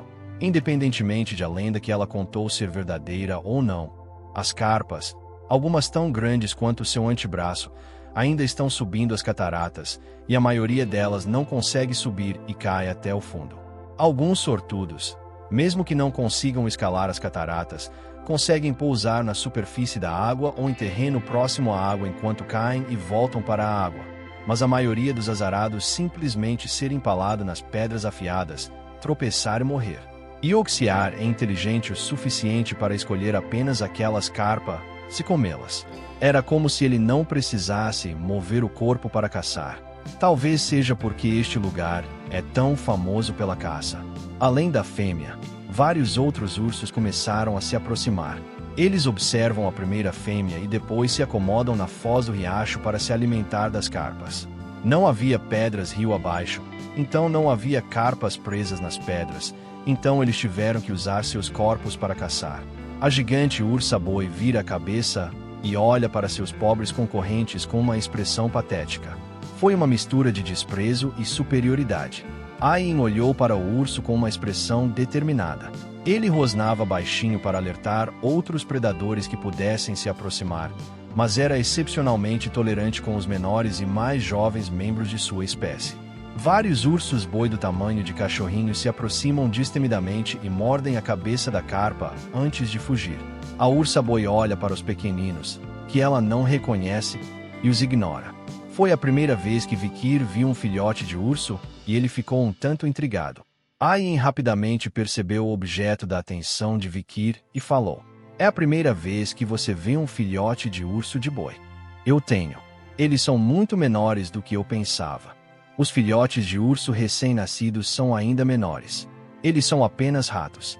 Eles hibernam. Então não há como alimentá-los se forem muito grandes. Ela os carrega por 12 meses e finalmente os dá à luz nesse tamanho. A mãe deve ser terrivelmente protetora com seus filhotes. Claro, qualquer pessoa no raio de 100 metros do filhote será atacada. Mesmo os caçadores de Balak não mexem com fêmeas grávidas com filhotes. Os ursos-bois são criaturas sem coração que comerão sua própria espécie se estiverem com fome. Mas seus instintos maternais são admiráveis." Então, um urso macho se aproximou da fêmea. Era um urso-boi macho e era bem grande. Ele não era tão grande quanto ela, mas era bem constituído para sua idade. Suas narinas se alargaram enquanto ele seguia seu cheiro. Suas orelhas se aguçaram quando ele se aproximou, talvez devido à sua idade avançada e problemas de visão. Sua audição deve ser tão aguçada quanto sua visão. Coachar. A fêmea do boi solta um rugido inesperado. O grande macho, que se aproximava lentamente dela, assustou-se e deu alguns passos para trás, acabando por soltá-la. Ele não achava que poderia vencer uma batalha total com uma ursa-boi. Vikir disse, intrigado: "Ela continua se recusando a acasalar. Na verdade, o número de homens que ela afugentou até agora é superior a 5. Alguns deles eram realmente grandes e fortes, mas nenhum deles parecia atraí-la. Quão forte eles estão procurando?" Vikir murmurou, e Ayin riu. "Você está pensando em algo errado. Essa fêmea não está procurando um macho forte. Muito pelo contrário." Ayin estava certo. Logo, um urso macho começou a se aproximar dela. Ele é um macho pequeno e jovem que foi o primeiro a se aproximar da fêmea, e foi afugentado por ser muito pequeno. Ela tinha cerca de 8 metros de altura e pesava cerca de 2 toneladas, enquanto ele tinha cerca de 4 metros de altura e pouco mais de 1 tonelada. O macho se aproxima dela e cheira seu pelo. Então ele começou a esfregar seu peito e cintura. A ursa-boi não pareceu se importar. Então ela deixou que ele a cheirasse. Vikir cruzou os braços confuso. "O que é isso? Por que você escolheu o homem mais fraco?" "Porque ele quer uma companheira que possa dominar completamente." Ayin respondeu: "Na sociedade do boi, companheiros fortes e mais velhos são surpreendentemente impopulares. Machos fortes e experientes muitas vezes tentavam matar suas parceiras quando elas ficavam agitadas. E o oposto também era verdade. É por isso que os ursos-boi preferiam parceiros mais jovens e menores. Dessa forma eles não seriam atacados após o acasalamento. É claro que não podemos usar alguém com sementes pobres. Aquelas com boas sementes, mas ainda jovens e pequenas, são as companheiras mais populares. Macho ou fêmea?" Ayin estava certo. A fêmea do boi parecia gostar do macho. Isso ficou evidente pela maneira como ela gentilmente cedeu seu lugar no topo do Lago das Carpas. Ayin sorriu com a visão. Os guerreiros de Balak têm muito em comum com os ursos quando se trata de escolher parceiros. Por falar nisso, você sabe que tipo de companheiro é mais popular? Vikir não estava particularmente curioso, mas Ayin manteve seu ponto. Um indivíduo com excelente semente, mas jovem, e se estiver ferido e fraco, melhor ainda. Era por isso que, quando os guerreiros de Balak saíam à caça de maridos e esposas, muitas vezes deixavam o outro meio morto e pendurado numa corda. Depois de criar um idiota, ele não poderá fugir e não poderá reviver, mas isso não significa necessariamente que você terá problemas reprodutivos. Resumindo, basta retirar as sensações. Vikir ficou em silêncio por um momento. Acreditar que o brilho nos olhos de Ayin olhando para ele deve ser uma questão de humor. Então, um som estranho veio das cataratas. Ayin e Vikir rapidamente viraram a cabeça. O ursa-boi estava fazendo um barulho estranho, diferente de tudo que eles já tinham ouvido antes. O urso-boi parou de comer carpa e se lançou sobre ela, enfiando o foco em sua nuca. Ela mordeu a nuca dele, quase o arrastando para longe. Com isso, os dois ursos saíram do banco de areia salgada e começaram a abrir caminho por entre os arbustos e entrar na selva mais adiante.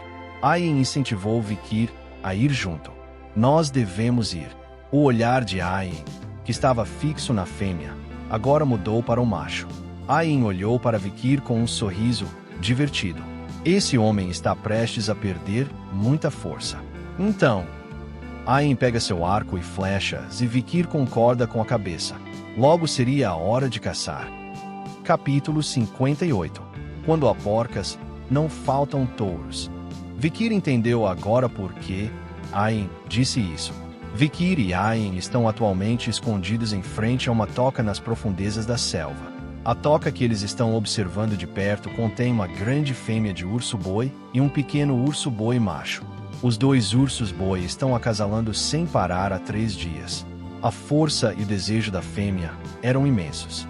Ela bloqueou a entrada do ninho com seu bico enorme e empurrou o macho exausto para impedi-lo de escapar. Ele também tinha boas sementes e foi capaz de satisfazer a sede intensa dela por alguns dias. Mas no 3º dia, ele estava ficando sem forças e muitas vezes fazia barulhos de morte. As fêmeas são as mais fortes da sua espécie e os seus apetites são extraordinariamente vorazes. Ela tinha uma longa hibernação pela frente, então não o soltou nem por um momento para ter certeza de que iria engravidar e hibernar. Quando ele revela tudo e se espalha, ela sobe em cima dele, cuida dele e o coloca de pé. E então ela faria tudo de novo e de novo. Vikir suspirou suavemente. Não sei o que estou fazendo. Os braços de Vikir estão cheios de carpas, salmões, frutas vermelhas, cogumelos e outras coisas que ele acabou de pescar. Ayin também reuniu vários suprimentos e os colocou na frente da caverna. Estes não eram para Vikir e Ayin comerem. Eram para os ursos acasalando naquela toca. Eles estavam ajudando os ursos a acasalar nos últimos 3 dias. Quando uma fêmea faminta saía em busca de comida, Ayin e Vikir forneciam-lhe esses pequenos pedaços de comida para que ela pudesse acasalar o mais rápido e tão frequentemente quanto possível. A fêmea do boi examinava-os cuidadosamente em busca de veneno, depois os levava de volta aos machos e os alimentava para restaurar suas forças. Ayin sorriu ironicamente. Essas frutas e cogumelos são um impulso de curto prazo, mas, no longo prazo, eles são terríveis para você. Eles aumentam rapidamente o calor do corpo e depois diminuem rapidamente novamente. Vikir conhecia os benefícios desses ingredientes. Tomá-los deixa você temporariamente mais forte, mas esgota e queima sua força vital, o que não é bom para a sua saúde. E a fêmea do boi parecia saber disso e ainda os levava. O boi macho também parece reconhecer os benefícios desses cogumelos e frutas vermelhas, mas não pode fazer muito para satisfazer as necessidades dela no momento. Ele só pode comer. Às vezes, durante a alimentação, se Vikir acidentalmente deixasse um cheiro ou rastro, a ursa fêmea saía de sua toca, alerta e cautelosa. Ela era velha e tinha problemas de visão, mas seus ouvidos pareciam compensar isso. Agache-se. Ela arrancou os troncos grossos ao seu redor com as garras e separou as pedras. Uma árvore gigante que devia ter centenas de anos foi quebrada ao meio e as rochas que sustentavam a pequena colina foram quebradas. Depois de devastar a área por um tempo, a fêmea, satisfeita por não haver mais sinais de intrusos ao seu redor, voltou para a toca e subiu em cima do macho exausto. Vikir, escondido atrás de um arbusto, murmurou baixinho. Não sei se é um aviso para o intruso ou para o homem. Tal demonstração de força assustaria o intruso, mas também tornaria impossível a fuga de um homem covarde. Vikir agora entendia por que Ayin escolheu uma mulher grande e poderosa para perseguir primeiro. Quanto mais forte e maior a fêmea, maior a probabilidade de ela conseguir manter o macho à distância. Enquanto isso, os caçadores à espreita também precisam comer. Ayin calculou a direção do vento e começou a preparar uma refeição que não levasse o cheiro aos ursos. Água límpida fervida em casca de cocô com lagostis da cachoeira. As únicas outras adições foram um punhado de sal e um monte de algas secas. Ain ofereceu a Vikir um pouco de sua água limpa. Ele empurrou todas as lagostas, mesmo as mais gordas, na frente de Vikir. Foi uma visão que tornou difícil dizer quem era o mestre e quem era o escravo. Coma muito para se sentir melhor. Ain empurrou uma quantidade considerável de comida na frente e do nariz de Vikir. Vikir pensou que ela parecia um camelo. Pancada. O corpo da lagosta vermelha se parte ao meio. A casca dura se abriu, revelando carne branca e rechonchuda. As entranhas amarelas e azuis estavam fumegantes. Vikir mastigou a cabeça do lagostim. A propósito, eles acasalam como loucos. Durante 3 dias, os ursos mal saíram de suas tocas. As vibrações constantes da toca e os gemidos misturados dos machos e das fêmeas lá dentro devem ter sido exaustivos para quem estava observando há 3 dias. Os olhos de Ain brilham com malícia para Vikir. Não é isso que você merece. O que? Achei que todos os homens de Balak deveriam fazer isso, mas não os homens imperiais. Vikir franziu a testa. As palavras de Ain não eram confiáveis depois do que aconteceu. Ele não tinha acreditado na palavra dela uma vez e mijado no meio do nada e sido humilhado por sua tribo. Mas Ain continuou a provocar Vikir. Você não pode fazer isso. Bem, talvez você não possa porque você vem da terra do homem da areia. Quem é um homem da areia? Então você pode fazer isso. Consegues fazê-lo. Consegues fazê-lo. Ain estava ficando irritante. Vikir sabia que se deixar levar pelo ritmo dela seria uma dor de cabeça, então escolheu ignorá-la completamente. Que escravo atrevido! Só então, um grito diferente de qualquer outro irrompeu. A brincadeira desapareceu do rosto de Ain. Ela ficou de pé, rapidamente pegou seu arco e flecha e começou a espiar por cima do arbusto. A garota brincalhona de 17 anos de poucos momentos atrás não estava em lugar nenhum. Apenas o caçador de tiro certeiro permaneceu. Bakira, a loba parceira de Ain, também mostrou os dentes. Vikir também deixou cair suas garras de lagosta e ficou de pé, agachando-se ao lado de Ain. Uma comoção veio da toca que continha os 2 ursos de boi. A fêmea, que até então tinha sido gentil com o macho, engasgou algumas vezes e de repente mudou de comportamento. Ela mostrou os dentes para ele e o ameaçou com as unhas escondidas. O macho ficou surpreso com a mudança repentina de comportamento dela, mas deitado no chão, aparentemente confiando em seu vínculo com ela. Ele parece querer ficar em seu ninho grande e aconchegante por mais algum tempo, mas ela não iria deixá-lo continuar se contorcendo e pressionando contra ela. Um barulho surdo. A fêmea bateu com a pata dianteira com a força de várias toneladas. Os dentes quebraram e o sangue jorrou. Um tapa na orelha fez o homem ficar de pé. Ele saiu da toca com as pernas trêmulas. Ain falou, em triunfo. Parece que a fêmea é convencida de que é fértil. Agora que ela foi concebida com sucesso, ela não precisa expressar as sementes do macho. É um mundo de ursos carnívoros. Após o acasalamento, o sexo oposto é simplesmente um predador concorrente que invadiu seu território. Estrondo. A fêmea rugiu, mais uma vez para o macho em fuga.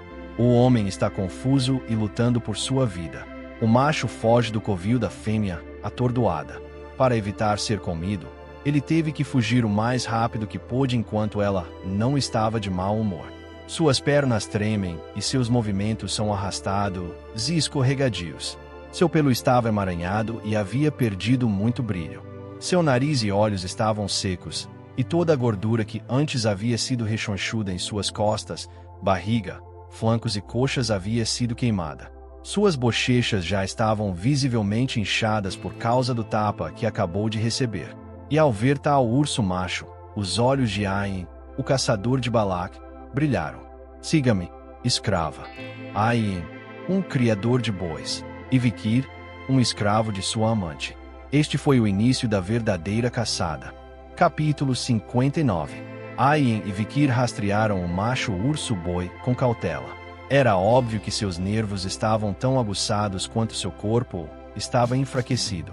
Isso ficou evidente pela água espalhada em seu caminho. Você tem que aproveitar o momento em que seu alvo é o mais fraco possível. Vikir concordou, enquanto Ain aplicava veneno de sapo em sua ponta de flecha.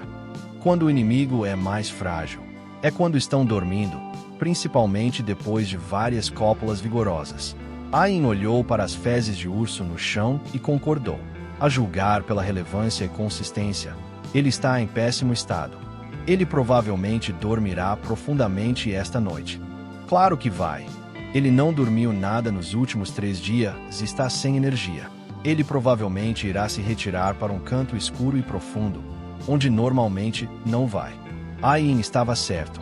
O urso-boi estava ciente de sua condição e se aprofundava cada vez mais nas águas densas da enchente. Selva densa. Árvores caídas pendiam entre os vivos, criando um labirinto de árvores. As folhas ficaram vermelhas e amarelas, dificultando discernir a direção. Rastrear os animais ficou ainda mais difícil porque suas pegadas poderiam ser apagadas em apenas meio-dia se chovesse. Mas Ain nunca perde de vista o seu alvo.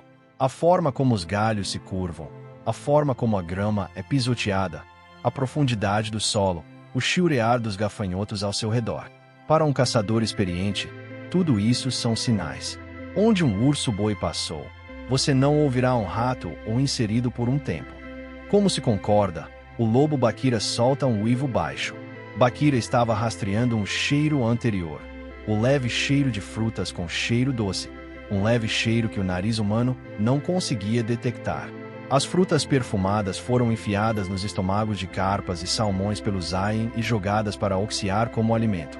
Para que Oxiar respirasse e carregasse consigo onde quer que fosse.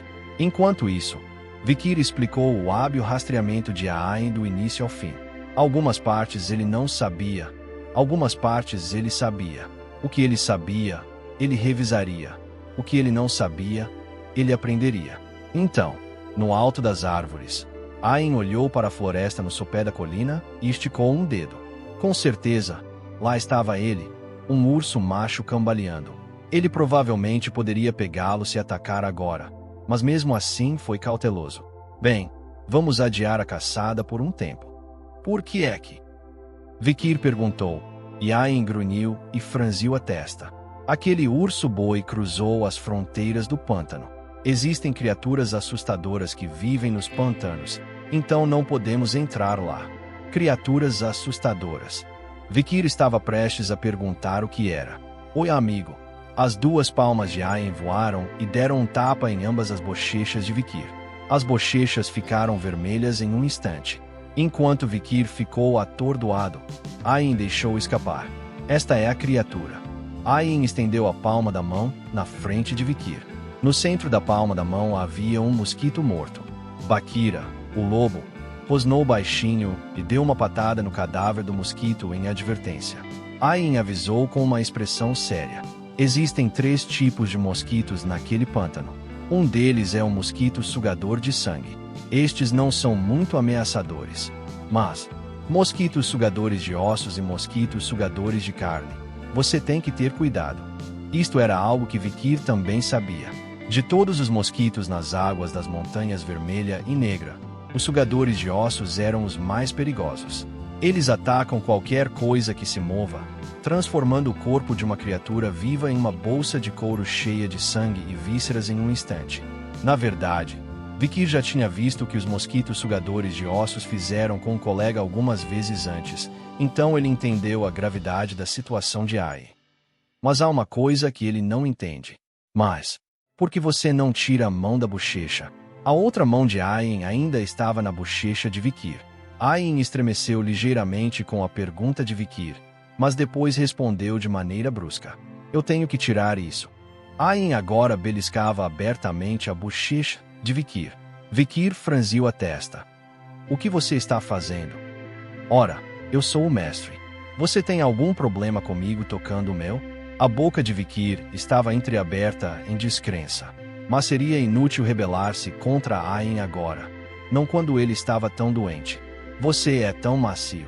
Então terei que aguentar esse tratamento infantil humilhante por um tempo. Na noite, Ain se estabeleceu na encosta do penhasco com vista direta para a toca de urso de boi. Eles atacarão amanhã, à primeira luz do dia.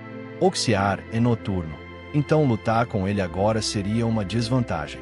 Era mais sensato atacar quando o sol nascesse e ele adormecesse. Ayin e Vikir construíram uma cabana simples em uma área rochosa sólida. Alguns galhos, um pano de couro e algumas folhas largas formavam uma tenda grande o suficiente para 3 ou 4 pessoas. Sopre nele e uma fumaça branca sairá. Isto é o que os povos indígenas de Balak chamam de Vale Frio, um vale onde, mesmo em maio, a neve ainda não derreteu. Está tão frio aqui que nem os mosquitos conseguem vir. Ayin subiu na tenda e deitou-se. Ele ergueu as calças de couro e virou-se para Vikir, que estava do lado de fora da tenda. Venha aqui. Vikir ficou em silêncio por um momento. Ele olhou em volta e viu a dureza do ambiente. O chão está frio e ruim. As árvores não podiam crescer muito. Então onde cresceram e morreram, apenas arbustos e ervas daninhas brotaram em seu lugar, com arbustos baixos subindo como uma grelha. Não era um mau lugar para acampar durante a noite, desde que se tomasse cuidado com o frio. Farfalhar. Vikir entrou na tenda.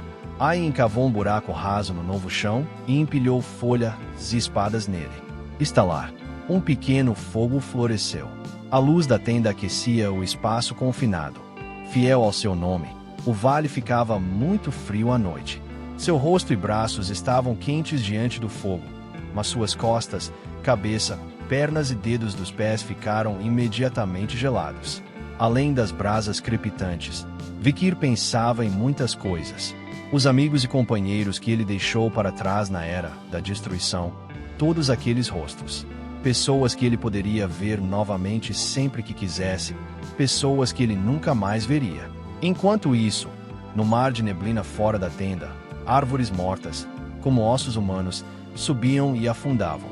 Vikir está perdido em pensamentos sobre as brasas do fogo. Estrondo. Um som interrompe seu devaneio.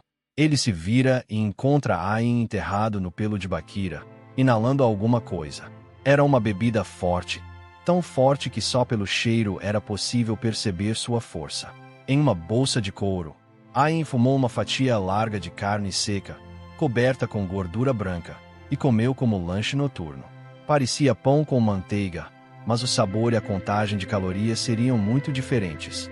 Após uma longa pausa, Ayin olhou para Vikir. Você deveria comê-lo. É bom para você. Oh, eu não tenho carne seca. Vikir respondeu, e Ayin acenou com desdém. Ah bem, não se preocupe. É virtude de um senhor sustentar seus escravos. Eu até trouxe sua parte para você. Vikir inclinou a cabeça. A bolsa de couro de Ayin continha apenas um pedaço de carne seca. Tinha acabado de entrar em sua boca. Na hora certa. Mandíbula. Ayin segurou ambas as bochechas de Vikir com as palmas das mãos. Então ela enfiou o rosto no dele. Vikir nem sequer teve tempo de protestar. Ayin beijou Vikir na boca, derramando a bebida e a carne seca em sua boca. Anúncios por Pub Future. Gole. Vikir engoliu a bebida e a carne, de um só gole. Só então Ayin afastou o rosto do de Vikir. Ela acariciou seu queixo com as costas da mão e sorriu. Você não pode mastigar essa carne seca com sua mandíbula atual. É muito difícil. Tenho certeza que é. Vikir franze a testa. A carne seca que permaneceu em sua boca era tão dura que ele teve que usar sua mana para mastigá-la. Com a surra de Aum, Vikir não conseguiu comer nada além de mingau ou frutas de árvores. Então este era um bom alimento. De repente, os olhos de Ayin se arregalaram. De alguma forma, ela acabou sentada em cima de Vikir. Nos apertados limites da tenda, Vikir pouco mais podia fazer que lutar debaixo dela. O rosto de Ayin está vermelho por causa da luz do fogo. Ela olha para Vikir com um sorriso estranhamente aquecido. Você não pode nem se rebelar, não é? Porque é pesado. Não é pesado. Eu disse que é pesado. Eu não sou pesado. Eu disse que sou pesado. Ayin ficou em silêncio por um momento, pensando muito em algo, e então disse: Não é que eu seja pesado, é que você é fraco. Com isso, Ayin sorriu um sorriso que parecia estranhamente satisfeito. Vikir percebeu e desistiu da conversa. Talvez seja linguagem, mas ele não consegue ler as emoções dela agora. A primeira coisa que preciso fazer é me recuperar rapidamente. Ele tinha que fazer isso e não quisesse ser manipulado. Se eu pudesse recuperar minhas forças, poderia facilmente subjugar esse sujeitinho e sair da selva. E a melhor maneira de fazer isso era dormir. Vikir fechou os olhos. Ayin se inclinou o suficiente para tocar seu rosto com a ponta do nariz. Você está com visão? Coloque sua mão aqui. É o local com mais calor. Em troca, coloquei minha mão na sua. Quando a mão de Vikir deslizou entre meu peito e axila, Ayin fez uma pausa para colocar seu corpo sobre o dele. A expressão de Ayin rapidamente se transforma em perplexidade. Você está com sono? A resposta voltou, com muito medo de falar. Vikir adormeceu, naquele breve momento. Ele pode adormecer em menos de um segundo quando se deita, uma habilidade que tem sido praticada por artistas marciais durante a Era da Destruição. Ayin fez beicinho em discrição. Ela deslizou o corpo de Vikir como se fosse ofendida e se deitou ao lado dele. Então ela rolou e cruzou os braços, as próprias mãos presas entre o peito e as axilas dele. Como você ousa ser insolente? Um escravo estúpido, sem consideração pelo seu mestre. Ayin continuou a resmungar. Apenas Bakira, a loba com as orelhas no chão, está olhando para Ayin com um olhar de pena. O que é isso? Por que seus olhos estão abertos assim? O que? Eu estava com frio. Não estava tentando fazer mais nada. Assim como Ayin e Bakira estavam prestes a discutir, Vikir, que pensou estar dormindo, imediatamente deu um pulo. O impulso foi suficiente para fazer até Ayin e Bakira estremecerem de surpresa. Você não dormiu. Antes que Ayin pudesse abrir a boca, Vikir falou. Está chegando. Algo clicou em seus sentidos que não existiam há um momento. De repente, as expressões de Ayin e Bakira resistiram. De repente, um lamento inexplicável atravessa a noite. O macho urso-boi atacou primeiro desta forma. Capítulo 60. Infelizmente, Vikir ficou de pé. Seus ossos gritavam nas articulações não curadas, mas ele não tinha escolha. Se ele não se movesse agora, ele seria morto. Estrondo. A tenda que eu construí estava rasgada como papel de seda. Foram as garras poderosas do urso, do boi que rasgaram a noite. Ayin riu, divertido. Você foi atraído. Não foi. Sua coisa sorrateira. Um urso-boi macho. Mesmo tendo apenas metade do tamanho da fêmea, ele ainda era um carnívoro muito grande, medindo mais de 4 metros de altura e pesando mais de 1 tonelada. Esta fera experiente já sabia que estava sendo rastreada. É por isso que esperou para atacar, enquanto estava fraco. Ayin rapidamente pegou seu arco e flechas e recuou para fora da tenda. Bakira, a loba, agachou-se ao lado de seu mestre, rosnando. Ayin estudou o urso-boi diante dele. Vejo que você foi escolhido pela velha por um motivo. A gigante ursa-boi antes dele tinha sido muito exigente em relação ao seu segundo ano, e ele ficou um pouco confuso sobre por que ela havia escolhido este, que era incomumente pequeno entre os muitos machos, para ser seu companheiro. Se fosse simplesmente porque ela não queria ser atacada após o acasalamento, havia muitos outros machos menores disponíveis. Mas agora eu entendi. Ela queria que sua inteligência astuta complementasse sua fisicalidade superior. O urso-boi investiu contra ela com 2 chifres enormes e ambas as patas dianteiras. Ayin subiu nas costas de Bakira e rapidamente colocou uma flecha na corda do arco. 2 flechas voam, mirando no rosto do urso-do-boi. O urso-boi abaixou a cabeça e ergueu os chifres, para que não pudessem acertá-lo no rosto. As flechas então foram desviadas no ar como se estivessem vivas, atingindo Oxiar em ambos os ombros. Na verdade, o tiro com o arco de Balak era o melhor do continente, e o de Ayin era o melhor de todos. Ayin amarrou várias flechas em um único arco. Excepcionalmente, o arco de Balak tem vários nocks. As flechas em cada um desses nocks podem ser escalonadas e disparadas consecutivamente, ou podem ser disparadas todas de uma vez. Sopro, sopro, sopro. Ayin disparou flecha após flecha, mal parando para respirar. O tempo que levou para a primeira flecha voar, seguida pela segunda, terceira, quarta, quinta e assim por diante. Foi um piscar de olhos. Uma cadência de tiro verdadeiramente monstruosa. É claro que puxar 5 flechas de uma vez requer uma quantidade ridícula de força no braço. A enorme tensão necessária foi coberta pela mana gradiente de baixo nível de Ai. A chuva de flechas desacelerou o ataque de Urso do Boi. Cada uma das flechas de Ai era tão poderosa que mesmo os músculos grossos e a pele peluda do urso-boi não conseguiam se defender contra elas. Além do mais, as flechas de Ain não viajaram apenas em linha reta. Ela os atirou para cima, para os lados e às vezes até para trás. As flechas que subiam caíam em um arco parabólico e atingiam o topo da cabeça, enquanto as que subiam para o lado curvavam-se para trás e atingiam o lado. Flechas que voaram para trás atingiram árvores e pedras, lançando granadas pelos ares. Além disso, as flechas carregavam uma aura poderosa. Oxiar não tinha ideia de quão problemática essa aura seria. Oxiar se escondeu atrás de um arbusto para evitar a flecha voadora. Os arbustos eram bastante grossos e ele pensou que bloqueariam as flechas. Mas, uma boa flecha perfurará o aço se quiser, mas não perfurará uma folha se não quiser. Ain relembrou uma lição que ouviu de sua mãe e chefe, Áquila. Em seguida, ela disparou uma flecha, que atingiu o arbusto alto onde o urso-boi estava escondido. Surpreendentemente, a flecha, viajando em velocidades tão altas, não atingiu o arbusto e ricocheteou. Em vez disso, a aura da flecha deixou a ponta da flecha e penetrou no mato. Então, estrondo, o urso-boi escondido atrás do espinheiro cuspiu sangue do pescoço. Penetração.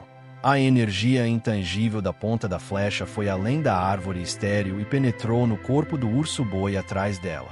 Vikir engasgou com a visão. Na verdade, esse é o tiro com arco de Balak. Uma habilidade ridícula de tiro com arco, capaz de matar até mesmo um inimigo escondido. Mas os habilidosos caçadores de Balak realmente fazem isso. Vikir moveu mana para quebrar uma mesa e os vidros sobre ela sem destruí-la. Mas ele não sabia se isso poderia ser aplicado a flechas voadoras. Se isso puder ser feito, permitiria um controle mais preciso da aura. Vikir levantou a cabeça novamente e olhou para Ai. 17 anos e um júnior em Gradiente. Mesmo em Baskerville, onde vivem apenas gênios, nunca vi um prodígio tão jovem. Apenas em termos de talento, ele provavelmente poderia rivalizar ou superar até mesmo a camuflagem de Morg. Mas foi o urso-boi que deixou até Ai nervoso. Um macho pequeno e imaturo, fraco após um acasalamento prolongado. Mas mesmo assim, a fera ranqueada de perigo era forte. Ai encerrou os dentes ao perceber que estava quase sem flechas. Vakira, o lobo que tinha sido seu companheiro constante, também estava exausto. Faz frio. O terreno é simples e é noite sem lua, dificultando a visibilidade. Agora, com toda a vantagem, Oxiar está pronto para o golpe final. O padrão de ataque típico do urso-boi consiste em um ataque de chifre seguido por um grande balanço de suas patas dianteiras. Mas é o ataque dentário que segue esses dois movimentos que realmente faz a diferença. O urso-boi avançou com toda a sua força, abrindo os braços para abraçar Ain e Bakir ao mesmo tempo. Suas mandíbulas em forma de adaga estavam repletas de dentes, prontas para arrancar a cabeça de Ain. O que fazemos? Estamos ficando sem flechas, recuamos ou fazemos uma última aposta? Enquanto Ain contemplava seu próximo movimento, algo aconteceu que nem Ain, Vakira, nem mesmo Oxiar previram. Mover. Vikir. Ele havia aparecido. Vikir, um intruso indesejado, na batalha. Ele estava empoleirado no topo de um galho alto. Então Vikir chutou o galho e saltou, caindo direto em Oxiar. Ai, o que você está fazendo? Ain ficou horrorizado. O que Vikir estava fazendo parecia-lhe nada menos que suicídio. Mas então, quando Vikir saltou da árvore, ele agarrou um punhado de flechas. E surpreendentemente, Oxiar não reagiu muito à visão de Vikir caindo. Isso porque o salto de Vikir foi para a esquerda. Não muito antes, o urso-boi macho recebeu um tapa na bochecha enquanto andava deprimido na toca da fêmea após o acasalamento, e seu olho esquerdo estava inchado e fechado. Foi uma escavação requintada para preencher o ponto cego. Então, várias flechas nas mãos de Vikir perfuraram o olho esquerdo de urso de boi de uma só vez. O som da gordura fervendo e o cheiro de carne queimada eram inconfundíveis. As pontas das flechas foram carregadas com a mana de Ain há pouco tempo e foram aquecidas até o limite. Os cacos quentes de ferro rasgaram a carne inchada como uma bola de neve do urso-boi, estourando seu tenro globo ocular e fazendo com que o feixe de nervos dentro dele se agitasse. O grito de Oxiar mudou ligeiramente. Seu rugido, antes uma mistura de ódio e desprezo, agora estava tingido de medo. Vikir arrancou as flechas da mão dela e caiu no chão. Baque! O simples ato de pousar no chão parece despedaçar todo o seu corpo. O urso-boi apareceu à sua frente, seu corpo enorme pairando sobre ele. Ain engasgou de horror. Não! Ela rapidamente disparou uma flecha, mas ela perfurou apenas alguns dos fortes músculos das costas do urso-boi. Vakira, a loba, avançou e mordeu as patas traseiras, mas urso-boi não se perturbou. Cego pela raiva e pelo medo, urso de boi abriu a boca num rugido gutural. Sem chifres, sem patas dianteiras, apenas dentes. O verdadeiro ataque de sopro do urso-boi voou em direção a Vikir, e a expressão no rosto de Vikir ao encará-lo não poderia ter sido mais serena. Este não é um desejo de morte. Ele está avaliando se seu corpo consegue lidar com a técnica que está prestes a usar. Sair. Vikir ordenou em voz baixa, e o fiel cão de caça mostrou os dentes. Um furador preto perfurou a artéria do pulso de Vikir. A espada mágica, Beelzebub, foi liberada. Zumbido. Com o som das asas de uma mosca, Beelzebub revelou seu apetite pelo pedaço gigante de carne à sua frente. E com isso, uma das forças poderosas presas nos 3 orbes de Beelzebub explodiu pela ponta de sua espada. A mosca glutona, Beelzebub, o furador. -1 slot, queimadura, Cerberus, a mais. Cérbero, o cachorro de 3 cabeças que simboliza o próprio inferno. Rugido, as chamas à base de óleo, que não podiam ser extintas pela água, combinaram-se com a aura da lâmina de Beelzebub e explodiram. Alimentadas pelos olhos do inferno, as chamas queimavam indefinidamente, a menos que a vontade de seu mestre fosse extinta. Os dentes do cão de fogo afundaram de volta na boca aberta do urso de boi. Gargalhada. Oxiar parou de carregar. Seus olhos, cegos pela raiva e pelo medo, finalmente se abriram para a realidade da situação. Que diabo é isso? Achei que fosse apenas um pouco de sangue humano, mas não era. O que você vê diante de você é um predador gigante. A presença de um demônio de alto escalonamento que você não ousa comparar.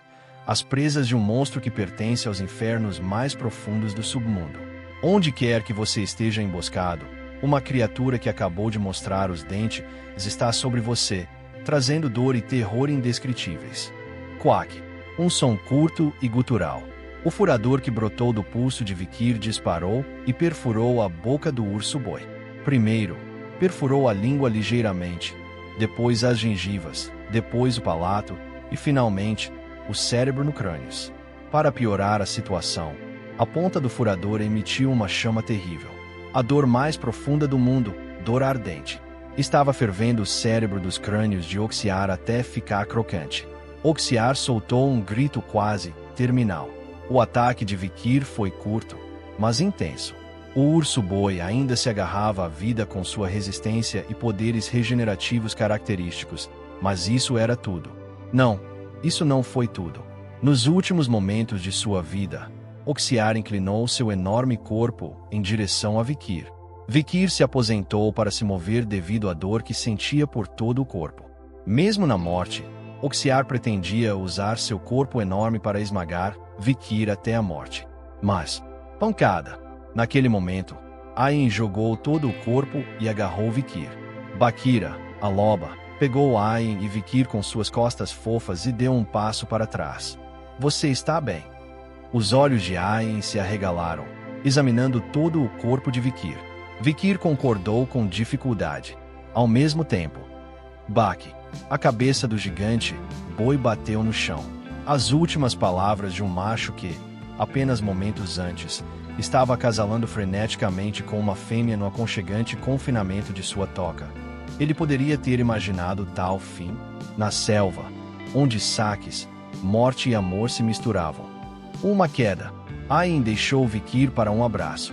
Ela rapidamente arrancou as poucas tiras de pano que os cobriram, gritando: diga-me se você vai morrer. Preciso tirar as sensações de... Vicky não poderia deixar de suspirar pelo sucesso da caçada.